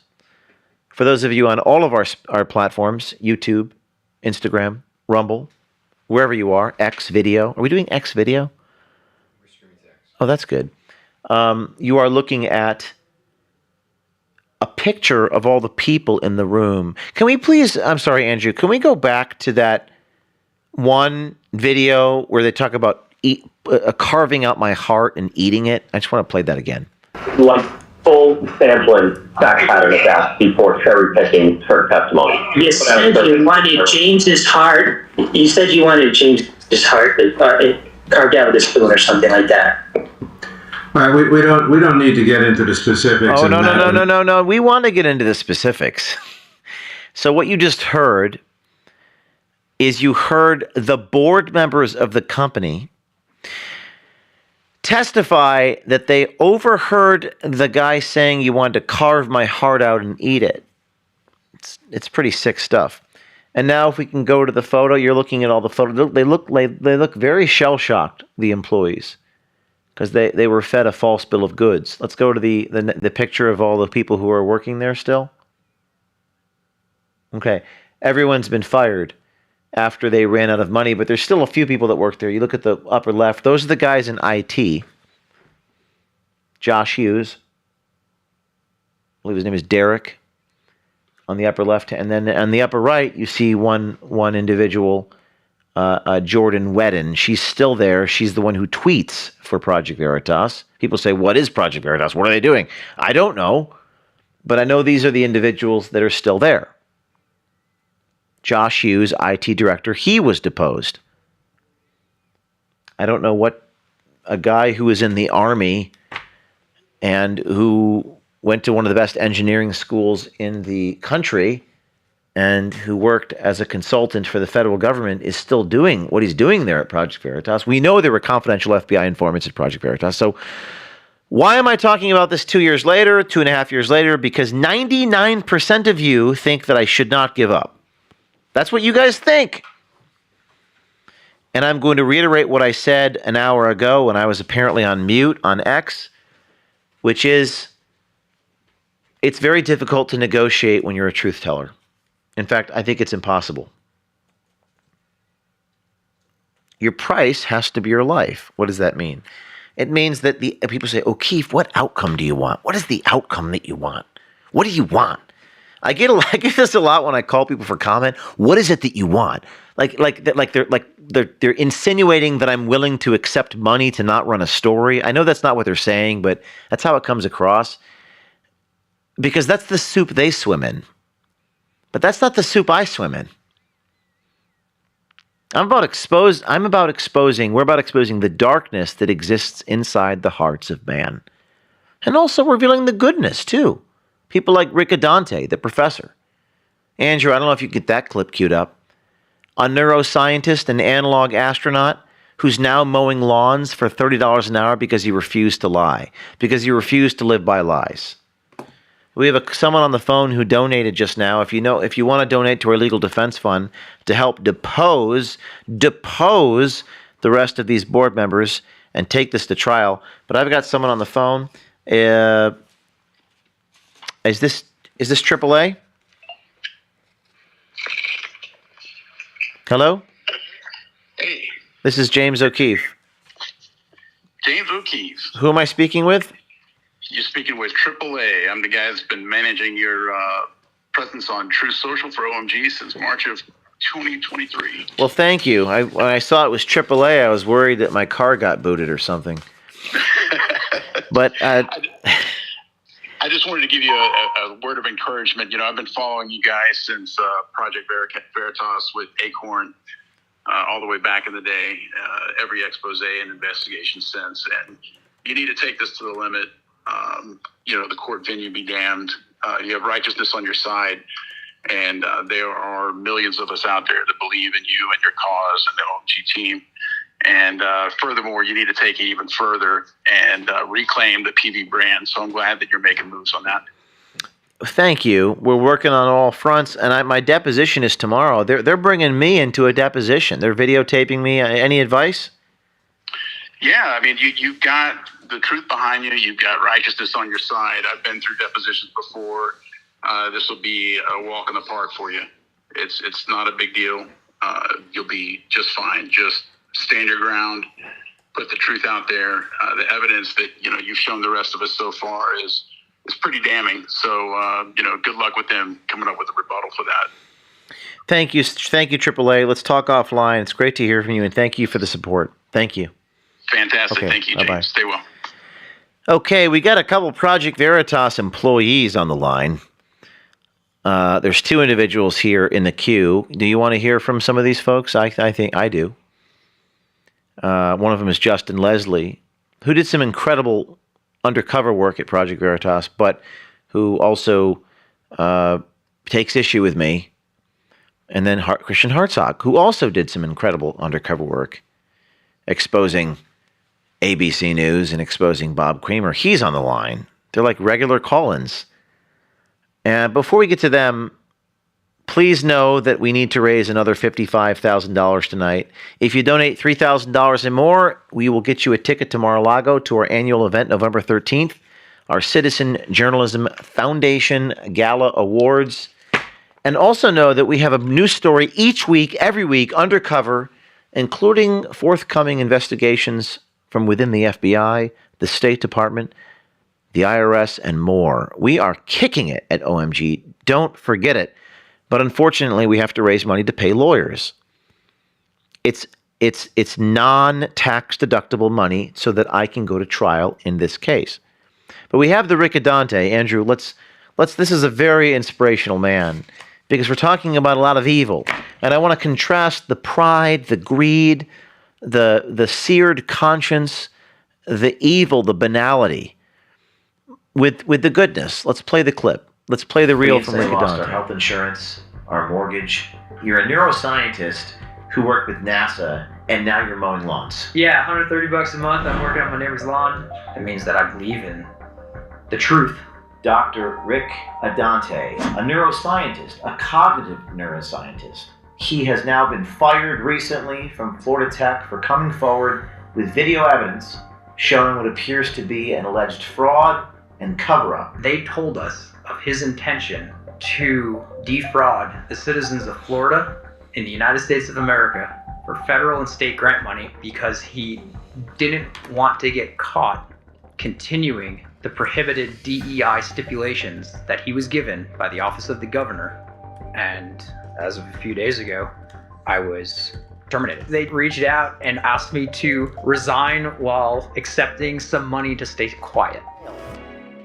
Well, and this is a really inspirational overview. You can watch the full My Price is My Life show where he actually talks about feeding his children spiritually is just as important as feeding them materially, something that Solzhenitsyn talks about. And I asked, well, how are you going to feed your children? He said, I'm not going to feed them cotton candy. And I think that was extremely profound and very beautiful and very touching. So, well, we got Christian Hartzog. Did he leave?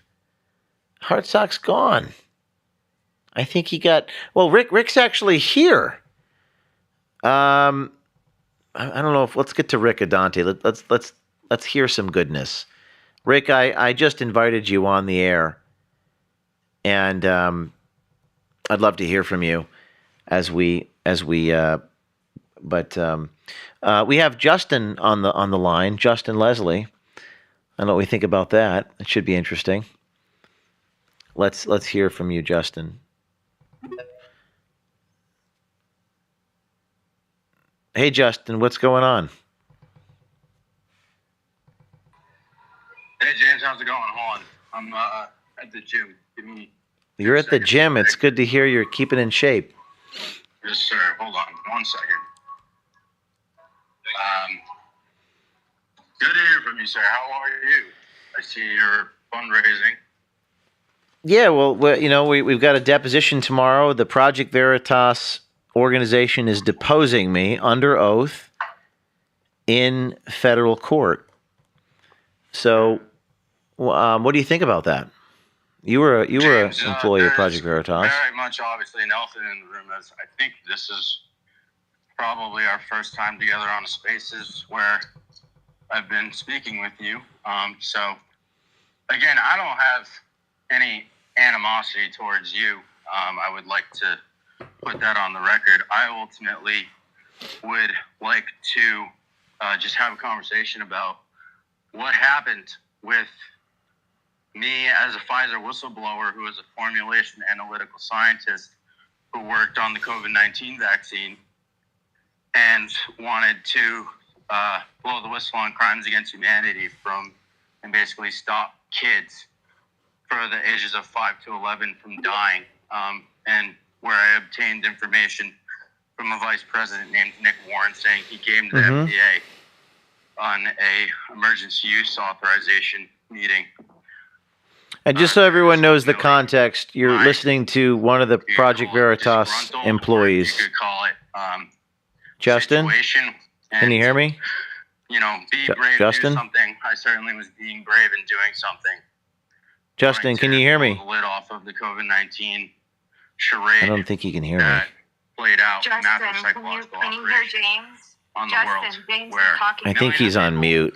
have been injured and died from these vaccines. I think he's muted Ultimately, me, sir, I cannot so I can't have a conversation with him. for someone to say that it's okay what happened in that. We'll listen to what he has to say, and then I'll try to engage him. Pfizer was not worth releasing and not worth telling the public. The public has a right to know. First Amendment. Thank you. We've talked about this many times in the past regarding other issues, and even when we were working at O'Keefe Media, I'm gonna have to mute his you mic. said, let's set Hey, Justin, can you hear me? in two-party consent states and just let them deal with the. Hey, Justin, can you hear me? When it came to exposing Pfizer, which All right, let him finish. Give him another 60 seconds. mutating COVID, which is ultimately all propaganda, as virology is literally rooted in pseudoscientific science. It's not actual science that they do. I am here to just speak truth with you, and I know I'm going on a long tangent, and I'll let you respond. I'll land the plane here, but that's what's coming off the top of my head. All right, Justin, can you hear me? Can you hear me? You hear me? Yes, I can hear you, but can you hear me? Nope. Hello? Can everyone else hear me? Raise your hand if you can hear me. Hello? Yeah, we got you. Okay, Justin can't hear me. Well, hopefully Justin will get his microphone resolved, but he can't hear me. Yeah. Justin, can you hear any of us? Because James is trying to speak with you, but apparently you can't hear him. Can you hear me? You hear me? I hear you. Can you hear me? Can you hear James? James has been trying to talk to you. Hello? Okay, Yeah, I don't think you can hear me either. we're gonna have to try to get him figured out. But so Justin was a Project Veritas employee. You all heard that. Maybe Justin can hear me. He'll hear this afterwards. And Justin, the issue there was he wanted me to publish something that was obtained, and the problem is I can't get into the specifics because to do so would be to put other people in danger. And there was a sense of resentment from Justin that I did not publish something. It was an unrelated resentment about publishing the Ashley Biden diary, which I did not publish because I could not confirm with 100% certainty that it was Ashley Biden's. And even if I could, I couldn't confirm that the stuff in the diary happened. And even if I could, there were some reservations about publishing people's personal private musings in their diary, especially when they're addicted to drugs. But in this other case involving Justin, there was he was very upset. In fact, Justin came with me to OMG, and everything I'm telling you, he's already reported, so I'm not doxing anything. And then he came to me to OMG, and then he secretly recorded me at OMG to try to catch me. And by the way, people say, well, that's what I do, so it's turnabout is fair play. But Justin specifically came to OMG from Project Veritas in order to undercover investigate me. And he was working for me, and he was taking pictures of my donor names on stationery and then publishing it. And I felt that that was wrong. But Justin was, and I hope I'm not mischaracterizing how he feels, Justin Leslie was upset because I did not run a story in 2021, I believe it was. Everyone else at Project Veritas did not want me to run that story. And sometimes you can't get into the reasons why. Use your imagination. You have to, if there were things that were done that were not appropriate, I can't get into what they were. Because if I do that, I am putting potentially third-party people in harm's way. And then they go, well, there's a conspiracy. Okay, not everything is a conspiracy. Sometimes there's an explanation for why you don't do things. And sometimes the leader can't disclose why they're not doing something. So that's the short of it. Why don't we thank a few more people? Samantha from New York, Francisco from California, Matthew from New York, Dana from Massachusetts, Valerie from Minnesota, Mary from Florida, David from Ohio. Thank you so much for your donations. We are still trying to raise $50,000 to help pay our legal funds. It's exhausting, isn't it? We have to get on the phone. My entire team is away from their families, spending late night at headquarters, raising dollar at a time to pay lawyers because we're in court. But that's the burden of being. That's the price. That's the price we have to pay. Go ahead. James, this is Rick Adante. I'm sorry it took me a moment to chime in. Go ahead, Rick. I just wanted to, echo as a source who came to you as a whistleblower seeking courage from a news agency to share the truth, that you answered the call for that courage to make sure that the truth can come out. And so as a whistleblower and as a humble citizen, you're a hero to so many. And I can say that, echoing your moment, your words a few moments ago, you made sure that we verified everything triple and then 3 more times before we ever ran to press for anything. So that's something that is real. I can speak to from experience for the listeners that James is shooting it straight on that one. That's the nature of how the pursuit of truth goes. You want to make sure that what you think is true is actually true, because sometimes, we can be mistaken. No, you can't just air everything. Otherwise, that's not journalism. I don't know what that is. That's raw information. It has to be verified, and as a leader, you have to sometimes make tough editorial decisions, but that does not mean there is a conspiracy. That's responsible reporting, responsible media. Each deposition we've conducted for this lawsuit has cost us $14,000 in legal fees and travel. The deposition for me tomorrow will cost a bit more. They have terabytes of data to go through with discovery that'll cost a fortune, a wildly expensive trial. I'm constantly in court. I'm not saying that I'm a victim. I'm saying that there's a cost associated with this, and it's a price I'm willing to pay. I don't even know what the cost is, but I'm telling you I need your help. There's a donation link on YouTube. There's a donation link on X. I appreciate your prayers very much, and I when I go into court tomorrow under oath for God knows how long, I will tell the truth. I've got nothing to hide, and I didn't do anything wrong. Bohemian Grove, James. Bohemian Grove. You had your testimony about that. What were you doing there? Yeah, so this is an example of what I'm talking about. Is that the best you can do? Why did you go to the Bohemian Grove? Is that the best? Is that the best you can do? That's my question to you. Let's have a conversation about why you silenced me as a Pfizer whistleblower and coerced me into coming to work for you at Project Veritas and not release a Pfizer whistleblower story when your motto is be brave, do something, and you had evidence for crimes against humanity on Pfizer. Why did everyone else at Project Veritas and all of your colleagues also agree that we shouldn't run that story? Because, James, Project Veritas provided me with the equipment to do what you were calling a crime. So ultimately, we were all doing crime together. So you say we don't do crime, but you gave cameras to a source and strung me along for 3 months on the inside of a pharmaceutical giant while they were injecting kids and babies with an injection that is poisoning them.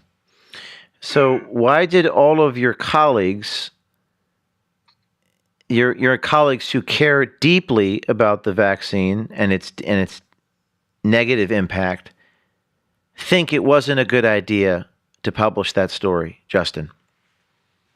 Because of the excuse of the FBI raid and because of this recording consent jurisdiction law that you are talking about. Do you remember the ethics training we did in Wyoming in August of 2022? Being a whistleblower before you hired me as a journalist?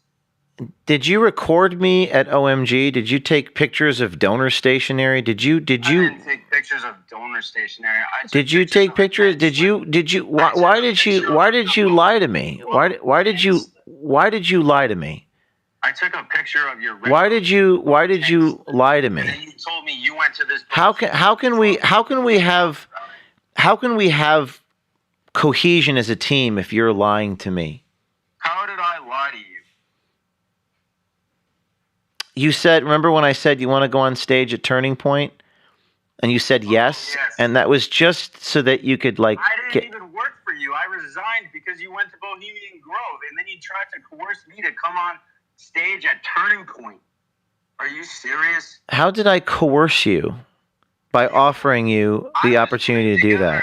A documentary, which I released, is called Project Whistleblower. Everyone in here, go check it out at justintegrity.net. I stand in integrity. I'm not here to manipulate or coerce anybody. James is trained to do that, clearly. He's trying to manipulate this conversation. James, what do you mean? You called me after I resigned working for you for 5 months at O'Keefe Media Group, and you didn't hear from me, and you just text me out of the blue whether I want to go to Turning Point USA. I saw it as an opportunity to potentially go investigate you again and talk to Charlie Kirk and all your buddies in the right wing. Yeah, and I said to you on the phone when you called me, I said, why did you lie to me? Why didn't you disclose that that's what you were intending to do? You misled me. And I don't appreciate. I never lied to you, Justin. I never lied to you. In fact, I told you at dinner years ago. I told you, let's do this the right way, and we did. Yeah. And then all this resentment and this toxicity. We participated and this sour grapes stuff. Massive psychological operation on the world stage is the Jordan Tristan Walker story, because you can't mutate a virus that doesn't exist. COVID-19 nor any virus does not exist. No virus has ever been scientifically isolated in a cell culture experiment ever. Point blank, COVID-19, massive psychological operation against the world.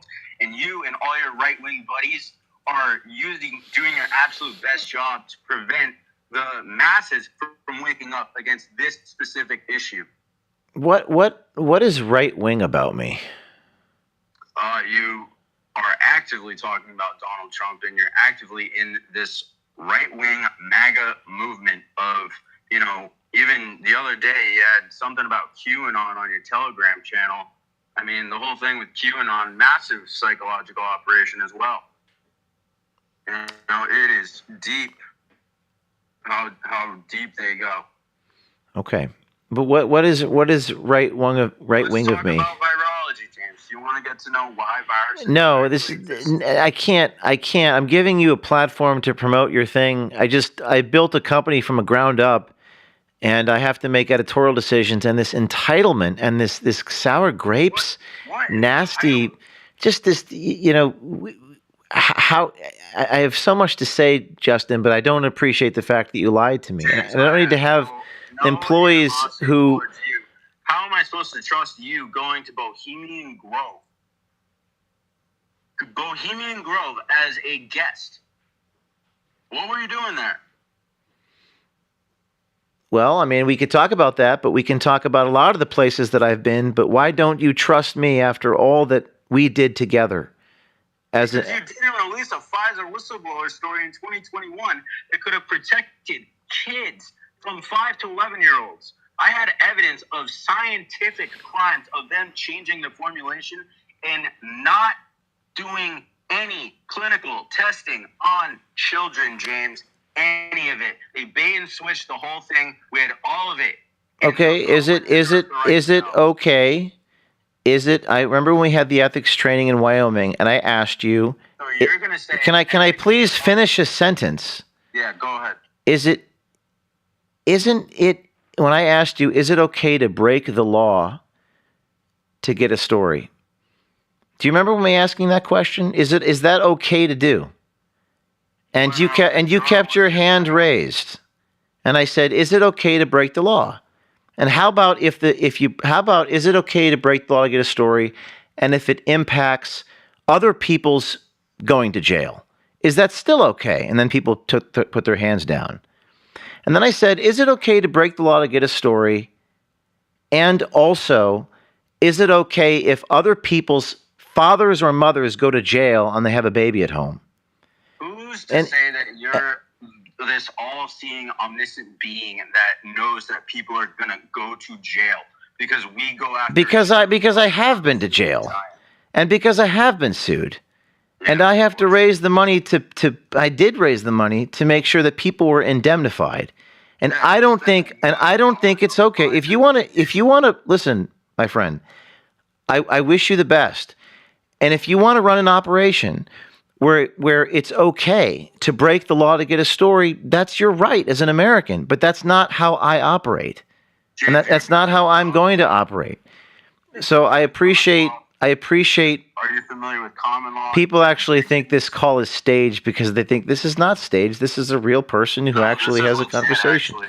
It's a legitimate person, and I didn't like the fact that people say this is whole stage is staged fundraiser. This is real. I'm letting these people talk. I'm confronting them on their logic, but I'm not going to get into the specific reasons why. Because if I got into the specific reasons why, I would be possibly putting other people at risk, and I can't do that. So it involves an element of trust, and I really appreciate that. But I'm going to keep going here, Justin. We'll keep the conversation going another time. So Rick Adante is there. Rick? Hey, James. Yeah, hey, can you hear me? Yeah, I got you. Hey, I just wanted to follow up too and say, as a source, as a whistleblower who came to you, something has been impressed upon me in reflection of that time too, which I think, it's helpful for your followers to know, which is that, a lot of people don't know what it is that you bear on your shoulders on behalf of everyone who comes to you with a story. Like the guy who was just talking, he came to you with a story. He's passionate. Everyone comes to you to solve their problems and to share something that we're not willing at that time to share ourselves publicly.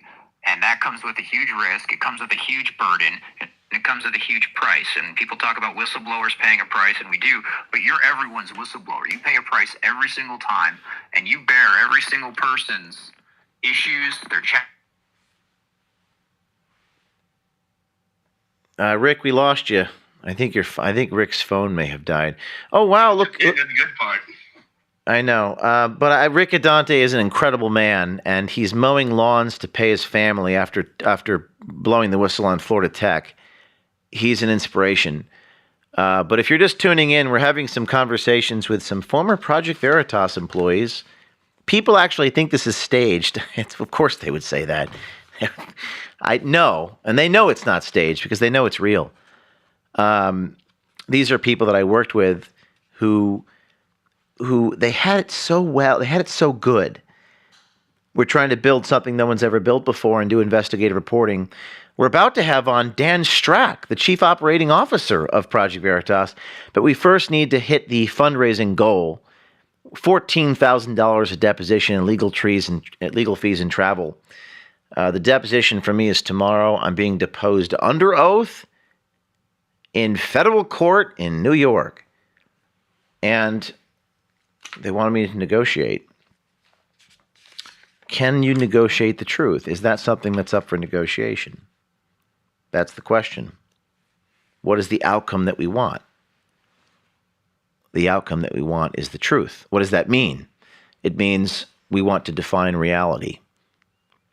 We want to show the reality. They are afraid, and now they need to cover their ass. Okay? But that's not my problem. My obligation is to the American people. So if you are just tuning in, we want to hit our fundraising goal. You can donate at the link. We'll have you on. If we have any donor callers calling in, we're going to talk to you. And wow, it's the former COO of Project Veritas, Daniel Strack, is on the line. Dan Strack, are you there? Well, he's on there. Maybe he doesn't have the courage to speak up. I'm not sure, but No, I do. oh, he's there. Dan Strack. Dan, tell everyone who you are if they don't know who you are. Hello, James. I'm Dan Strack. I was the former executive director of Project Veritas for James O'Keefe. Wow, Dan Strack on the line. Dan Strack. I don't even know where to begin. But I'm being deposed tomorrow. My deposition is tomorrow. What do you think about that? I heard. I'm actually surprised you weren't deposed earlier. I mean, I was deposed, when was that, November of last year? I would have thought it would have happened sooner. Mm-hmm. Why did it take so long? That's a good question. I think the audience has a lot of questions. I know. We tried to get in your comment, and you attacked one of the individuals as was it a Bergen Community College intern? Is that what you called the guy who called you for comment? Where was that? That was when we tried reaching out to you and getting comment for the story we were doing, The Truth Inside Veritas. When you showed up at my door, when you just could have called me and I would have answered your phone call because we were business partners for a couple of years. Business partners? So you're listening to the Chief Operating Officer of Project Veritas, Dan. Former. The former Chief Operating Officer of. It's been multiple years. Yeah. So why are you so close with Matt Tiermond? Why were you so close? You asked him to be part of your wedding party, I believe. You introduced me to him. I was once blind, but now I see. So all the people that figured out who he is no longer associate with him, but you still associate with him, and that doesn't make any sense because you're a smart guy. Who are all the people who used to associate themselves with him but don't, besides you? Well, most of the donors realize who he is now. They've said that they were kind of misled by him. A lot of the employees are upset. I'm looking at a videotape of them all demanding Matt resign from the organization. Have you seen that video? It was the day after you left. Yeah, I did see that video. I don't know if it was the day after, but I did see that video. I also think that some of those people have said things that they would sort of retract some of the things they said, knowing what they know now. Did you tell Wendy that I didn't do anything break the law financially? Did you say that in person when you met with a very large donor? She testified that you said that, and you tweeted, you affirmed that you said that. Again, in my deposition and in private conversations with you and I, since deposition, I've always said that I always thought that everything that was going on was correctable. But you walked away and refused to talk to anybody, and that's why we are where we are. So when they indefinitely suspended me without pay on February 10th, and this is all going to, headed towards trial, when they indefinitely suspended me without pay, that was on February 10th. That's. Have you ever seen anything like that in your corporate career? A company indefinitely suspend someone without pay, and then expect them to hang around? Well, I don't remember exact timelines, exact dates in front of me. I do. February 10th. I remember it. I remember I'm looking at it. That's fair, but I think you're actually misrepresenting your dates. So that's why I'm.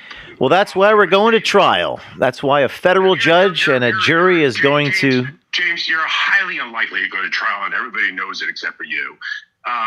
But anybody who knows anything about the law knows that you're highly unlikely to go to trial with this.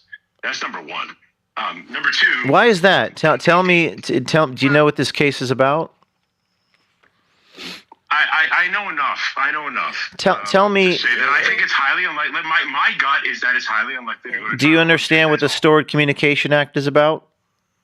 I do. Well, okay. I'm not going to pretend to be an expert, James, but I'm just letting you know my gut is that it's not. Well, you said it's unlikely. What is that based upon? What is that supposition based upon? My gut, but your original question, which I'm trying to answer, is around dates, and you were not indefinitely suspended without pay before you stopped actually interacting with the organization, which you were supposed to show up to a meeting, I think, on February 10th, a financial meeting to talk about financials. That was the whole thing in question. And when the chief financial officer of the organization questioned you on financials, you essentially fired him. And that's what led to this board meeting. And the first board meeting, you and I talked about it. It was a shit show. A lot of people tried to talk about how they felt about things. Maybe it wasn't handled right in hindsight, but I do believe that those people had a right to say what they said, and you have absolutely mischaracterized the spirit of what they were coming around. And then the second meeting was supposed to be around financials, which you just decided to skip and pretend like everyone put you on this gag order. This is. I just want people to know who's you're listening to. Dan Strack, the former chief operating officer of Project Veritas. People are commenting that you sound scared. Just to let you know, you sound like you're scared.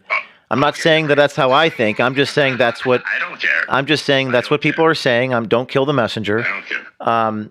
In the 2 weeks on February 6th, I was suspended. I was told to take time off and sort of I was told to go away.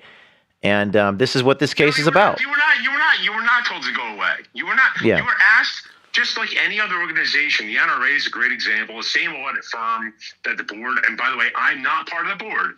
And every time James talks to the board, suddenly Dan Strack's name shows up. But I'm not. I was never part of the board. I was not on the board. I was elected or I was appointed by the board. So, we had the same audit firm that the NRA did when Wayne LaPierre. Yeah, how much money did you guys spend on that audit? $300,000? I don't know off the top of my head. I saw the recent video that you had sort of played, $250,000, $300,000. I don't think it cost that much, but it was certainly. So I built the company from my dad's basement. It took me 13 years. And then 13 years. You inspired me to apply for the job. Yep. Why didn't you manage these people? Why didn't you help lead these people? You were supposed to manage this. Why do you constantly look at everybody else? You had 12. The organization was around for what, 14, 15 years. You had about 13. How many times have you worn a hidden camera in your life? I was twice. I was at 12. And then one of those was to record me, right? No. Okay. I never wore anything to record you. No. I record. As a matter of fact, you literally literally posted in our general chat that, hey, your executive officer just wore a camera and went into a crowd. You literally did that. Like, so yes, I did it. That was not my job, but I did it so that I could understand what it felt like to our brave journalists that work for us. So I just want to ask you just like a very specific question, because there was a guy that you really respected. His name was Eric, and I think you know who I'm talking about. And he said to me after this February 6th, this was his reaction, and I'm paraphrasing. He said the board solicited these complaints and smears and fabrications from the staff, usually hearsay, compiled them in digital form, ran a semi-public board meeting. I will testify under oath, I did not leak that. I never talked to anybody. I never published anything. You claimed in phone calls that I did. I did not. I'm just letting you know. And then said, you 2 weeks off. And I will characterize it as they put a muzzle on me. You and I'll disagree on that. But I guess the question is, some perspective says, that you guys should apologize for your bad behavior. Matt could have resigned. The board members could have resigned. But, it's pretty crazy behavior to put all these grievances together in that meeting and then have them aired and leaked to the media. That's defamation. Okay? And then sue me. Project Veritas sues me and tries to shut OMG down. You can understand why the people are upset. You can understand that, you chose poorly on who you associate with here. And now I have to litigate this all the way to the end. But yeah, people. I doubt you're going to have to litigate anything to the end.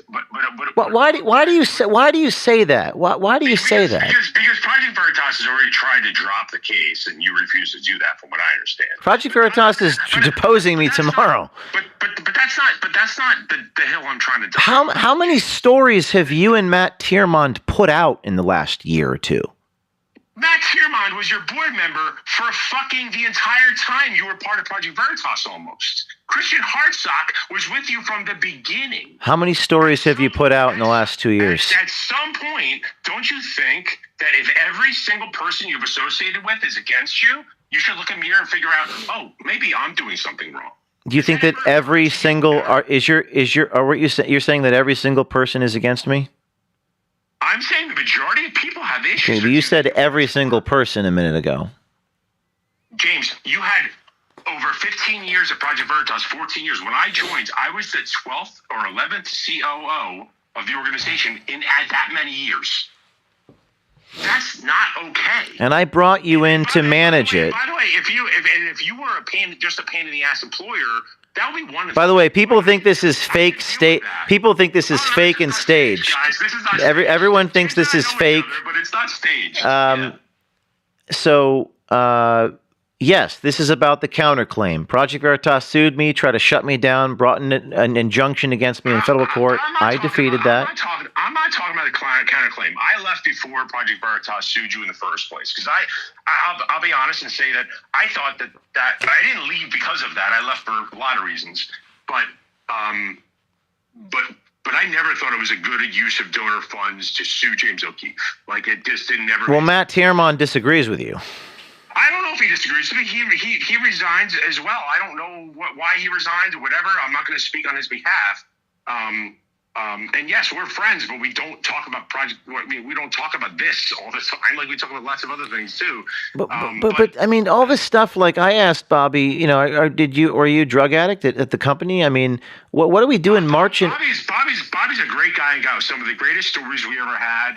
I'm super proud of him. He's trying to do the right thing by himself, by his family, by his daughter, starting businesses. He's taking control of his life, and honestly, I can't say a bad word about Bobby. He did great by us at Project Veritas. Yeah, but why not manage the people? And I think this is. I did manage the people, and you also you make it like you. By the way, you hired all these people, right? Like, a COO comes in, they're there for a year, some of the UCJs are around, hanging around for years. Yeah, and I admit that was a mistake that I made. I did a poor job of hiring people. But honestly, James, I don't think it was a mistake. I think the mistake you made was that you allowed your ego to get so big that you just bossed people around. You go get tequilas and sparklers and do all these can you that's a very serious allegation to asking people to go get. My ego got big to ask someone to go get a tequila. What is that about? You know exactly what the comment comes from. You know exactly what that comes from. Would you like to rehash the story in front of everybody? Yeah, I'm happy to. If you want to die on this hill, a company is. I don't want to die on either. You want to. I just want people to understand that when the chief financial officer of a 501c3, a nonprofit organization where James is not the boss, the board is the boss, and the officers are liable, including James, not just James. James makes it like he dies on the hill. He's not the only guy dying on the hill. There's a whole bunch of boards and board members and officers who also die on the 501c3 hill. If it was a for-profit LLC, James would be the guy dying on the hill. But he's not doing that at Project. But I feel like this comment about ego, I think that's very telling from you, because I think that people accuse the adversary of what they themselves are guilty of. And I see a lot of kind of just petty resentment and people listen to that board meeting, and 95% of the stakeholders, the donors, the audience, the sandwiches, the black cars, it was extremely petty. And a lot of people, including donors, people who paid for the... You penned your own apology letter knowing that you saying that you made mistakes. You admitted to me privately that you made mistakes. And then all of a sudden, the board tries to hold you accountable. And now it's not about you. It's everybody But they didn't give me a chance to respond in the meeting. You sat there, and they didn't give me a chance to respond. It was a very difficult meeting. It was. And it's just not how you run a board. It's not how you run a company. You don't. Which is ironic coming from you, because you were the chairman of the board. I tried to talk and they shut me down. You heard it. You were witnessing it. You were the chairman of the board for 12 years since you started it. You made your closest personal allies and friends the board members. Yeah, and I tried to respond and they wouldn't let me. You would say, James, you're doing something wrong, and you don't listen, and you just shut up and take your ball and go home. And then you have to tell the whole world that everyone else is wrong and you're not. Dude, look in the mirror. It's actually you. You're listening to the former chief operating officer of Project Veritas telling me I need to look in a mirror. Dan, I built the company from nothing. From nothing. I spent 100 days on the road. I spent 100 days on the road. You said I was, quote, the hardest working man you've ever met.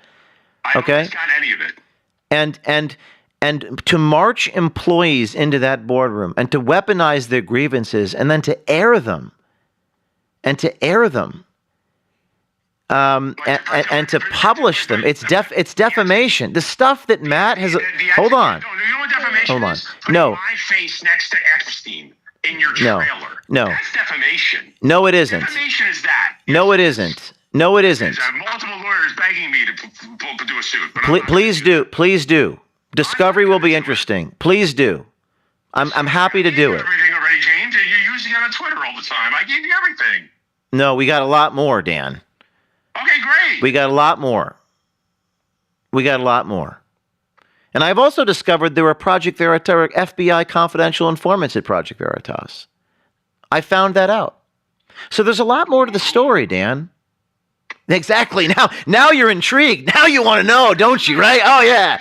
So yeah, I know you have. So there were confidential FBI informants at Project Veritas. Don't you think that's interesting? Yeah, sure it is. Yeah, it is. Sure is. You know it's a crime to lie to the FBI, Dan? Not saying you did that. I'm saying that some of the people that were there shouldn't have been there. Should not have been there. I should have fired him when I had the chance. But that's not.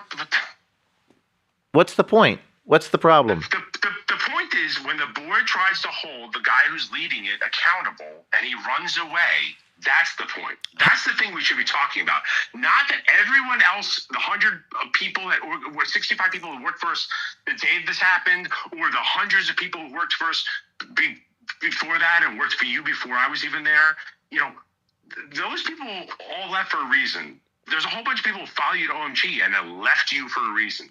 There's a whole bunch of people who are hanger-oners. Yes. Justin Leslie, who followed me to OMG, recorded me at OMG, and you've testified under oath, and you've said, and other people have said, that they didn't want Justin's story published either. So you guys use half-truths and mendacious innuendo. There's no half-truths.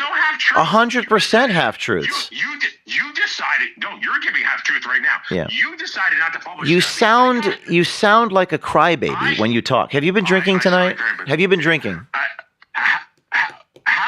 Have you been drinking? Answer the question. Have you been drinking? Yes or no? This has nothing to do with anything, James. Have you been drinking bourbon or whiskey tonight, Dan? Answer the question. Of course, you have to ask that question. But you didn't answer it.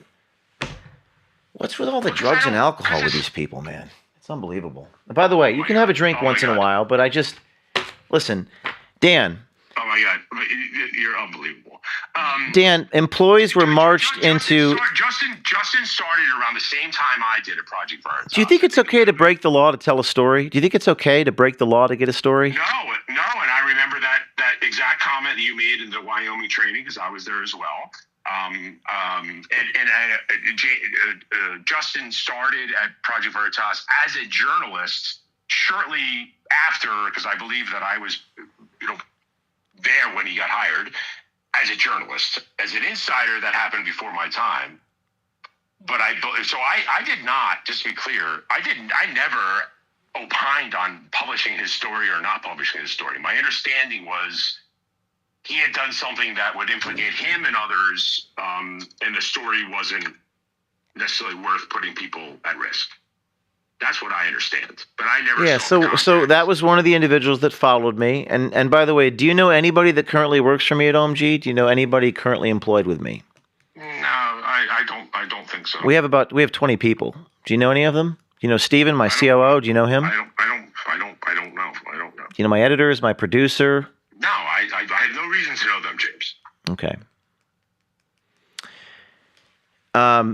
Marching employees into a boardroom and airing grievances, and by the way, the publishing of my girlfriend's private, intimate messages that were obtained off of my device on a third-party server. The Stored Communications Act prohibits that by law. You can't go into someone's Gmail and download messages between a husband and wife or a girlfriend and boyfriend and publish zero-party consent, revenge porn recordings. You can't do that. And I have evidence that the board members and the IT department worked together to do that. That's not moral. It's tortious. It's not right. And I will get my justice, not revenge, but justice, because it's wrong. For a board of a company to leak intimate sexual messages, like revenge porn, Dan Strack? You work for Goldman Sachs. Why would a board do that? Do you have anything to say about that? Other than the way you categorize it, I agree that it's not appropriate. I don't. Appropriate. You know that I have. First of all, again, I wasn't on the board. No. But messages, like I didn't leak them. I don't know about that. So I have nothing to do with that. So my opinion is. Well, here's why you do have something. No, you didn't do that. I know you. I'm not saying you did that, and I know that you don't like that. But if you're if you're managing an organization, you have to have discernment, Dan Strack. You have to have discernment. Hold on. I'm going to mute your mic. I'm going to finish my point. You have to have discernment. Because I wasn't running the company. You were responsible for discerning. No, I wasn't. Okay. No, I wasn't. I'm getting close. I'm getting too close. I'm getting too close to the truth now. Because you're full of shit. You're so full of shit. I'm full of shit. You're not getting close to anything, James. I'm getting close to the truth. My deposition is tomorrow. I literally resigned before those messages even came out. You're responsible for discerning people, and you're supposed to protect me. You hired them all. No, I tried to fire Tom O'Hare. I tried to fire Barry Hinckley, and they were rehired. After he told you shouldn't spend money on a private helicopter. No, that wasn't the reason. I fired him because he was incompetent. Oh, no? I fired him because he was incompetent. On a random weekend? Okay. I fired him because he was trying to remove me as CEO of the organization, which would destroy the organization. And he had a fiduciary obligation to protect the organization. And as the manager of the people, Dan, you should discern in people, and you failed to discern. And that was the problem. Because people sent you nasty text messages after you hired them and after I resigned, and they sent you text messages after that. It's my fault. That's what you're saying? Or he exploited it. I'm trying to understand. These people leaked published R.C. Maxwell's wife's medical stuff on Instagram. Why are you correlating that to me? I'm asking you about. No, you weren't asking me. You're correlating it with me, which, by the way, is also an example of defamation. I'm asking you a question. I'm making a statement. I'm asking you a question. The behavior of these people to march people, you could have shut that board meeting down and you could have said, we're not going to do it this way. We're not going to do it this way. We're going to have HR handle this. You testified under oath that HR should have handled this privately, not in a public setting, and then leaking it to the New York Times. And I will testify under oath that I did not leak it. So someone under your employ, and you're the manager of the people, I'm responsible for everything that happens under my employ, and I'm giving you, as chief operating officer, like I do now, I'm giving you the authority and the responsibility to handle that so that I don't have to, because that's what a CEO does. He delegates, which is what you wanted me to do. And then you have a bunch of children behaving this way, and then you say it's my responsibility? You were the wrong guy for the job. You talk about my ego. It's my name on the door. I spent 3 years on probation. I was raided by the feds. I was sued dozens of times. And I raised the money so everyone could get indemnified. And your one responsibility was to manage the people. That was your responsibility because you want me to delegate. I gave you that responsibility. And then within months of you coming on, the place collapses because you didn't have my back. You were supposed to have my back. And I was defamed. These allegations about tequila, I got one tequila. Is that really what it is? Black cars and sandwiches? Is that what this is about? I will litigate this all the way to the end. You made a comment. You said it won't go that far. Tell me your understanding of the Stored Communications Act, since you seem to be an expert in the Stored Communications Act and federal law. Are you familiar with the case law, Dan Strack, about publishing people's private messages? Because never in my life have I sexually harassed anybody that worked for me. But the people that you associate with have sexual harassed people. And I have the evidence. So you tell me that you're an expert in the case law and tell me why you think this case won't go to trial, Dan Strack. Go ahead. James, I already told you I'm not gonna be an expert on this because I'm not. So my gut again is that it will not go to trial. I just don't think it will. I think courts are too busy for silliness like this, and it's quite frankly silly. Because you're taking people to court about sending you messages about semen-filled sandwiches. No, I'm taking people to court because they leaked personal, intimate messages from a zero-party consent bedroom conversation, which is a violation of the Stored Communications Act. It's something that's against our ethics policy. It's tortious. It's unlawful. And I don't know where they came from, but what if it was done on a work phone? According to the Stored Communications Act, you can't access and you log into Gmail, according to a case from the Southern District of New York. I said a work. Yes, exactly. That's not cheap, though. Pure Power Boot Camp versus Warrior Fitness Boot Camp, litigated in 2008. You cannot access. I can't go onto your work phone, logged into your Gmail, and take screenshots of you talking to your wife. You can't. I can't do that. I can't leak to media organizations sexual chatter between you and your wife that I obtained on Telegram, which is a third-party server on your work phone. That's what the law says. But you know all about that, Dan Strack, don't you? No, I don't. Oh. You're asking me to opine on something I've already said. Well, you've already said that it's not going to go to trial, so I thought you knew what you were talking about. That was my gut. I said it's my gut. Were you wrong? It's not going to trial. Were you wrong? What? Am I wrong? We'll see, won't we? Okay, I guess we will. Do you have any regrets, Dan? I told you about my regret. I regret after the board meeting not saying something to you that we should have grabbed a cup of coffee and talked it out so that wouldn't have gone to this. I didn't want you to go silence, and that's what you did. And quite frankly, that's the reason that we are where we are. People tried to hold you accountable. They tried to speak to you in an honest way. You made fun of them. You've made them into memes about sandwiches and nonsense and black. No, they've sent me pictures of semen covered with the sandwich in my mouth. I know. Look, you hired them all. Every one of those people who sent you those messages, you hired them. I see. It has nothing to do with Dan Strack. You hired them. You did it. So, congratulations. The people who adored you and came to you and came and worked for you rebelled against you. Congratulations. You said it yourself. Project Veritas will destroy itself from within. And you did it. Congrats. Do you think the goal of Matt was to control me? No, I don't. I do not. I do not. Okay. I just thought I'd ask you that. Because this is... I think the board, including Matt, just wanted you to show some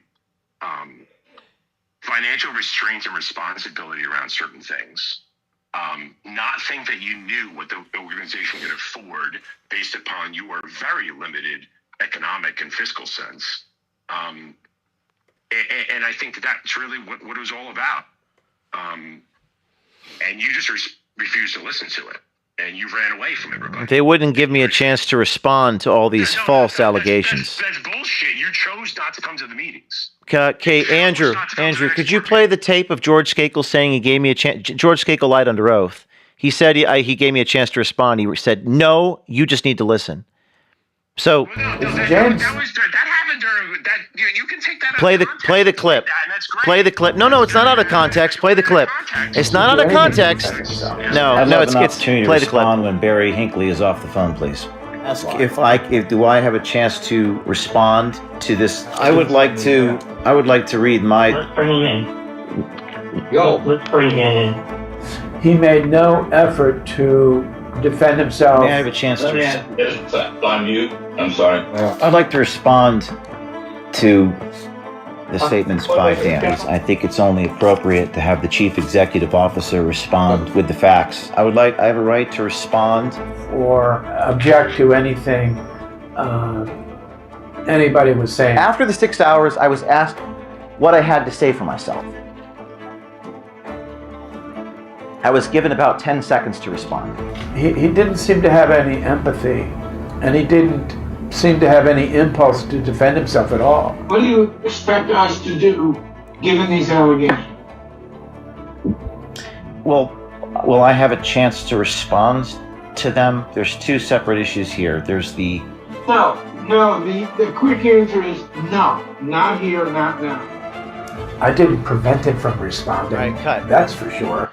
So he says in the meeting, no, the answer is no. And then under oath, he says, I didn't prevent him from responding. Dan Strack, that is a absolute 100% contradiction. That's in his deposition during the board meeting, which I guess you're showing you're recording from. No, I actually got the recording. I got the videotape recording now. They offered me. Everybody has it. No. Put it out there. No, Dan Strack.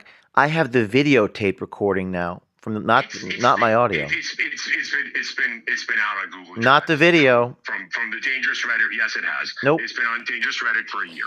But whatever. I'm not going to argue about that. Who cares? But what I was saying was that the board meeting, I believe February 6th, and there was supposed to be the financial board meeting that Friday, maybe the 10th. That was when you were supposed to show up to listen to. Okay, so Dan, I just want you're listening to Dan Strack, the COO who I think it's safe to say that you're an ally, you're a friend, and you're an investor, currently an investor. So are you. Yeah. You know that Matt was on the compensation committee for Project Veritas and made comments privately about how he knows how much money I make when he solicited these investments from me? He was a board member who was soliciting investments. I didn't solicit investments from anybody. So you're suggesting he gave you a raise that would have invested his companies? I'm suggesting that as a board member soliciting money from donors, he should have disclosed that. And I've never solicited money from anything. I've never. What are you talking about? You never solicited money. That's your biggest claim to fame. You solicit money all day long. I never solicited money into for-profit companies to fund my Wall Street deals. And he was on a board as a non-paid. Why are you? Everyone sees but you. Everyone sees it but you. Everyone sees but me. Everybody sees it. Everybody sees it but you. Yeah. I just played you a clip a clip from the board meeting where they're saying no. I'm trying to respond to these fake allegations, Dan. Defamation against me, things that are lies, and they won't let me respond. What allegations are lies? We want to go through all of them individually. Matt Tierman said I took a private plane to bang trashy whores. That's a lie. It never happened. He said I went to Utah to be with my girlfriend. I took a commercial flight to Utah to get a $100,000 check so that you could eat your bread and feed your family. And he defamed me. Nobody in the organization was there for the paycheck. Everybody believed in the mission. Yeah, but I just answered your question. He defamed me repeatedly. He continues to defame me. And you just asked for evidence, and I gave you the evidence. Okay. And you have absolutely nothing to say. He says he wanted to carve my heart out and eat it. Yeah. What do you think about that? I think Bobby said it right. What, this is personal bullshit. You guys have a thing against each other. No, it's more than that. You do. It's more than that. Yeah. And by the way, Dan, are you a Christian? Well, you're going to bring this up like you're some church-going guy? Because you weren't when I first started at Project Veritas. But whatever. Are you? I was born Roman Catholic. Are you? What do you? What do you now? What do you? I'm baptized and confirmed. And what are your beliefs now? I'm not an organized religion guy, really. So. Are you an atheist? Quite frankly. Are you an atheist? You want to pull the atheist bullshit up? No, I'm asking you a question. I'm just asking you a question. I'm more of a scientist than a Bible guy, but I believe in morals and virtue, and I think that the church does a lot of things. That's why my son has been baptized and gone through the sacraments as well. Do you believe in God? I do. I believe in something bigger than us. Okay. Well, to be continued, Dan. To be continued. And you've been listening to Dan Strack, the Chief Operating Officer of Project Veritas, and a lot of hate behind this case against me. And I'm going to fully litigate this, and I can't do that without your help. My deposition is tomorrow. We have $20,000 left to raise, so please, before we sign off, donate as much as you can. I run from nothing and hide from nothing. I've had 4 employees on the air tonight, all who you guys think that it's fake. That's definitely not. These are real people that worked for me a few years ago, and we have to work together to shine a light on the darkness. It's not just about me or PV. This is an inaffection in our movement, and these same people have their arms in far more than this, by the way. It's our job to tell the story in full. Our donation link is... By the way, they hate when I ask for donations. Did you notice that? They get really angry. They're probably seething and angry that I'm asking for donations like that's unethical. That's how they pay their bills. That's how we do the journalism. They get so angry that I ask for donations like it's wrong. They actually resented me traveling, raising donations. That's right, $80,000 in 3 hours. And what is the outcome that I want? Well, the outcome that I want is the truth. I want to show the truth, the reality. I'm playing a video recording. Andrew, can we just play that one more time? This is just the part where Skakel says, no, no, no, you're not allowed to respond, and then says under oath, I didn't prevent him from responding. It's a direct contradiction. Play it again. Responds to them. There's two separate issues here. There's the... No, the quick answer is no. Not here, not now. I didn't prevent him from responding, that's for sure. He literally says the opposite of what happened. I didn't...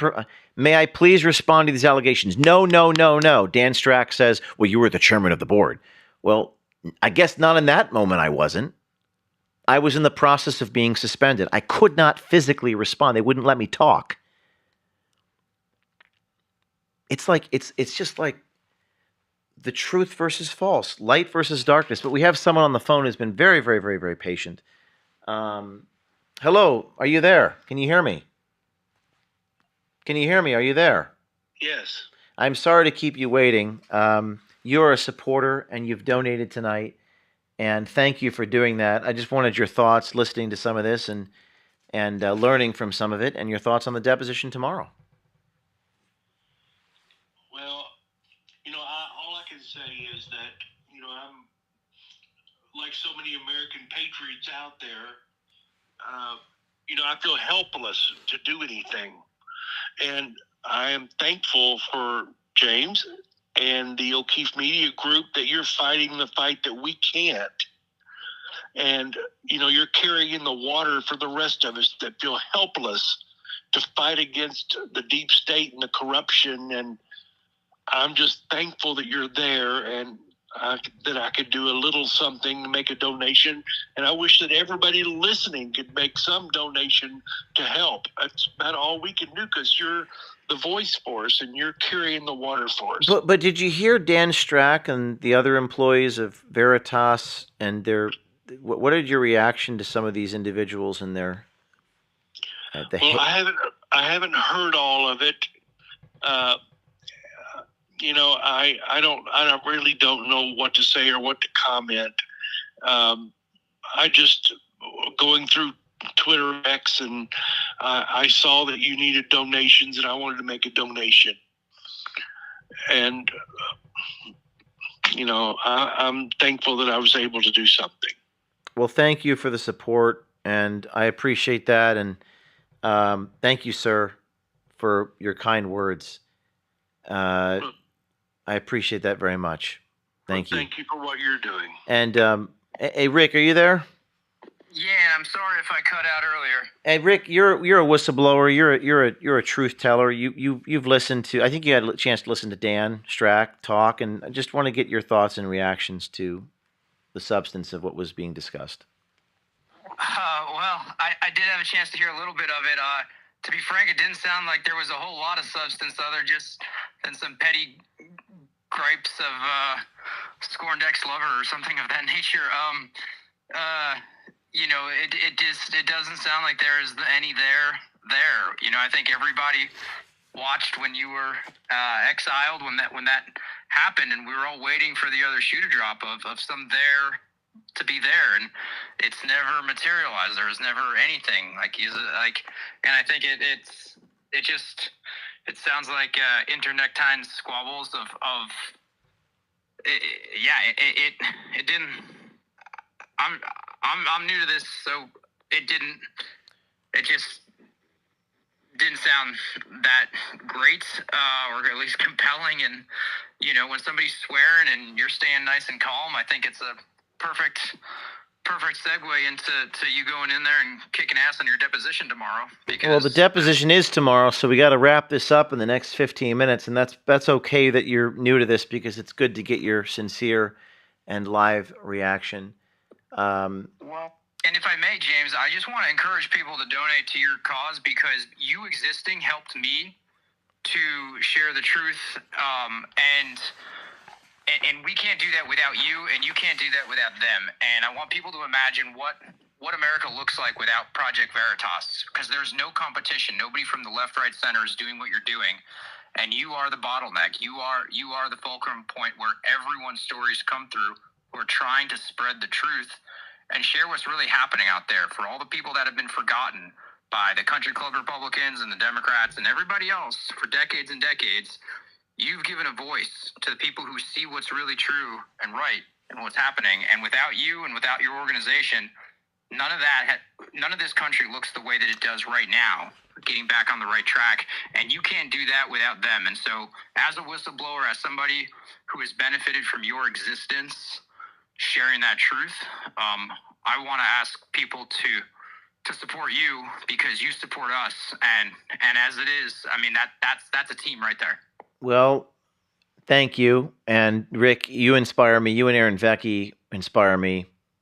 Rick's, if you're just tuning in, Rick is a neuroscientist and PhD who was just fired from Florida Tech. And you inspired me. By the way, could you just share very quickly with the audience, because we've got about 10, 15 minutes more here, but you said something like, I said, how are you going to feed your children? You said, I don't want to feed my children cotton candy. I thought that was very powerful. Yeah, sure. So you asked me, it's pretty common. People say, well, like, how are you going to feed your kids if you get fired? Or before you're thinking about going public, like, what is this really a good idea? You got to feed your kids, et cetera, et cetera. And I said, well, yeah, we do have to feed our kids. I'm a father. I have several kids. And that's a deep concern of mine that I'm navigating now through people's support and donations kindly too. But what I said was, you have to feed your children, but you have to put food in their bellies and food in their mouths. But what I have to do is put food in their souls. And as a father, you have to do both. You do have to feed them, but more important than food is the food for their souls. And if they learn from me that they can't respect me as a man to have integrity and how to tell the truth and how to live in the right way and to sacrifice your values, then that's not the food that they need to grow up with. They can drink a protein shake when they're older and beef up if they need to, if they're undernourished in food. But where does that leave me as a father if they're undernourished in their soul? And where does that leave them? Because you can't come back from that. And, that's a hard thing to do. And it's every father wrestles with it. And if all you do is put food in their belly so that they can become the best well-fed kid in the state, then that's great. However, but if you'll do absolutely anything to feed them, murder, cheat, steal, rape, anything it takes to take care of your kids, and I know that feeling as a father, then you've set an example for them that has failed them, and that will not nourish their soul. And that is our job as parents. We have to nourish their soul, and that's where that line comes. You'll do anything for your kids, but if you're setting the bad example for them, you're actually not doing everything. Or to avoid, and so well said, and that touched me deeply, or to avoid risk, avoid harm to your reputation, Rick. I mean, Rick Adante is a guy who lost his job multiple times doing the right thing and got back up and kept going. And to avoid harm, to avoid risk, to avoid punishment, just so that you could, quote unquote, feed your children. Your children are going to deeply admire you, Rick. I know that they're very young and they're 6 months old and 4 years old, but they're going to admire you one day when they understand who their father is and what he stands for. So you're an inspiration to me, and I'm not just saying that.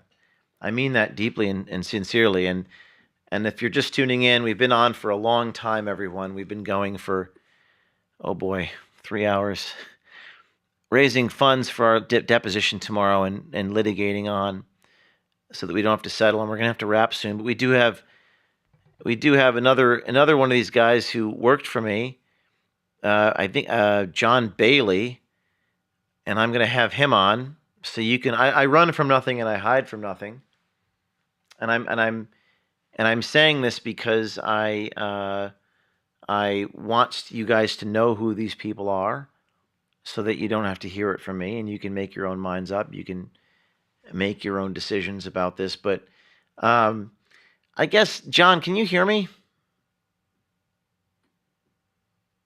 John's on. You can speak. Oh, John can't hear me. He's raising his hand, but I've already invited him on the air. I've invited Christian on again, Christian Hartsock, and he's been invited.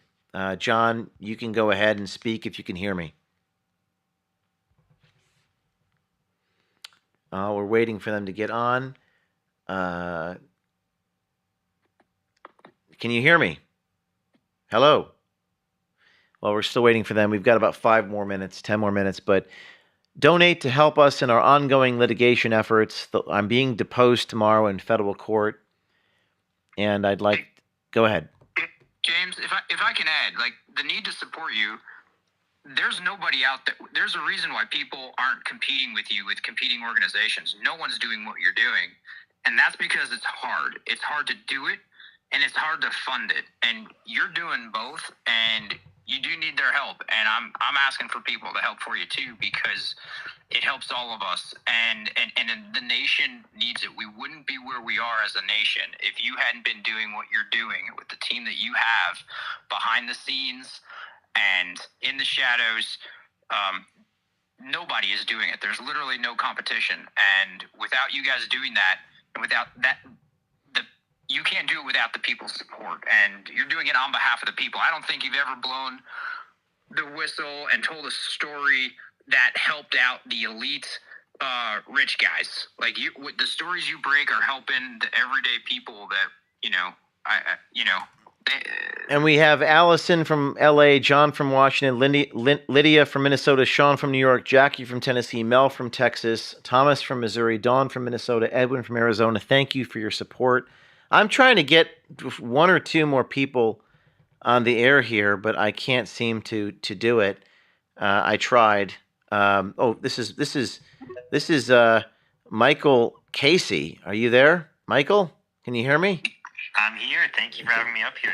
Dan Strack, the Chief Operating Officer of Project Veritas, called you a Bergen Community College intern because you showed up to request comment. That is the new term for a muckraker, James. That's the new term for journalists. Junior community college interns. This you're hearing from a young man in New Jersey who showed up to try to get comment from Strack. They tried to say that we were intimidating witnesses, Mike. Intimidating witnesses. Well, I am a very intimidating guy, James, as you know. I'm very scary. All those workouts with you in the gym have made me very intimidating. I think Mike's being sarcastic.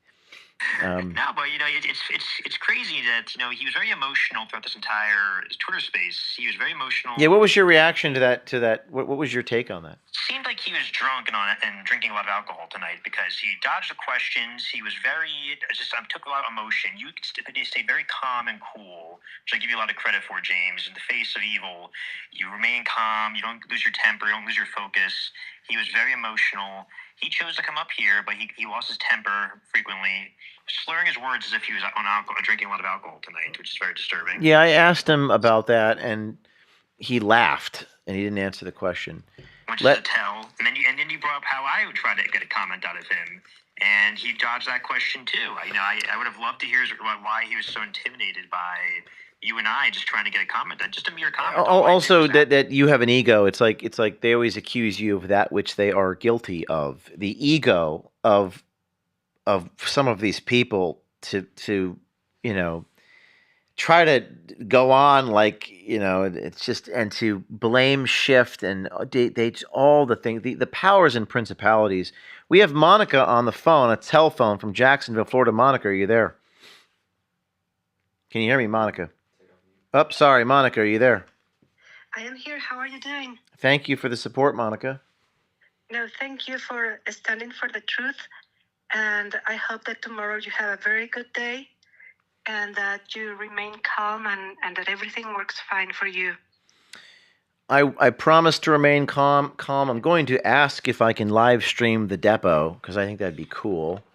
That'll be great. And I run from nothing. I will talk about anything. Sometimes I can't talk about donor names due to identity issues or the names of confidential sources that have come to us, but otherwise I'm an open book.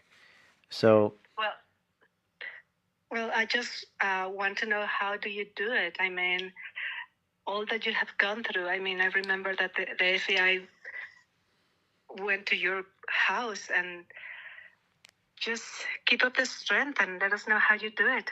How I do it is God and good parents. Because my parents taught me to believe in the best in people.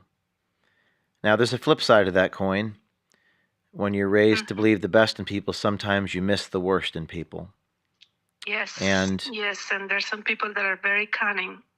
yes, and conniving. So my mother never said, "Oh, they're jealous. Oh, they're envious. Oh, they're this." That's not how I was. I wasn't really focused on that, and therefore I have gotten burned. I was once blind, but now I see. And I hope that I continue to see clearly.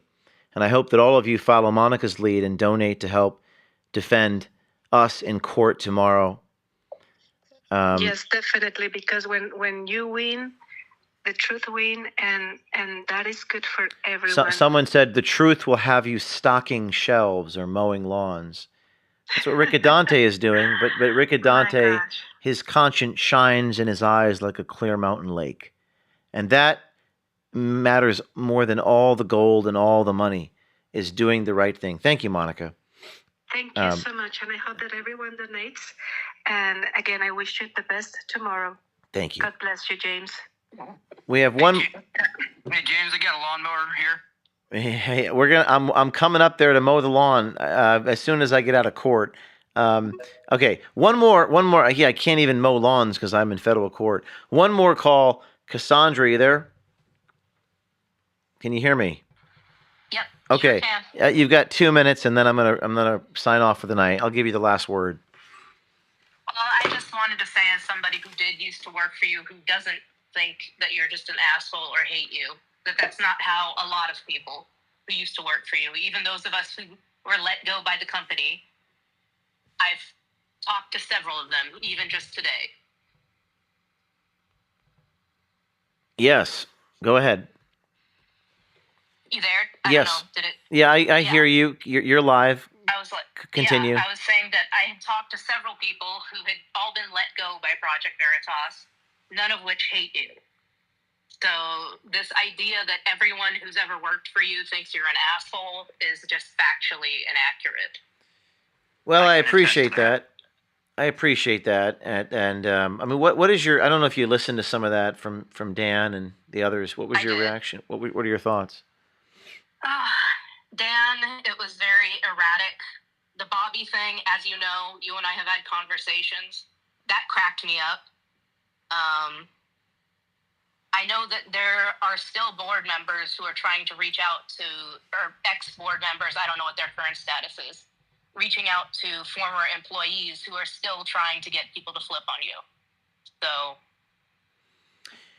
Well, I am going to be deposed tomorrow, and I appreciate your comment. And, it's tough being a leader, being a boss, but this is the price of getting things done, of raising funds, of thank you for not thinking I'm an asshole. I appreciate that. I said sometimes I can be tough because I care and I want to be right. I want to be factually correct in our journalism, and I want to make sure we're not settling litigation and paying the bills. But I will leave you with something that struck me after the depositions last week. It's taken me a while to understand that the fight is against powers and principalities. The struggle is actually very real. It's about the darkness inside of men, the lack of conscience, the evil, and their ability to lie without remorse or introspection, to have a seared conscience. And when you're fighting monsters, it's very important that you don't yourself become a monster. When you stare into the abyss, as Nietzsche said, it's very important. Well, the abyss often stares back into you, and you discover who you really are. I have seen such evil. I will never be the same. But I don't think it's a bad thing. I think it's a good thing. And here's why. Because the people that I have right now at OMG are great people. We've got a great team. Some of the best undercover people ever, by the way. I mean, we've got a team of undercover people. You'll never know who they are. Why? Because they are solid to the core. They are cohesive. We're breaking a story on Thursday inside the federal government. We're breaking a story next week with the FBI. We are rocking and rolling, and that's the gift that God gave me. He took me out of a situation to elevate me to a better situation. So stay tuned. Everyone listening, tomorrow I'm going to federal court. I'm going to be deposed under oath. I run from nothing. I hide from nothing. Stay tuned. And thank you all for supporting us. We've raised a lot of money. It'll all go to pay lawyers.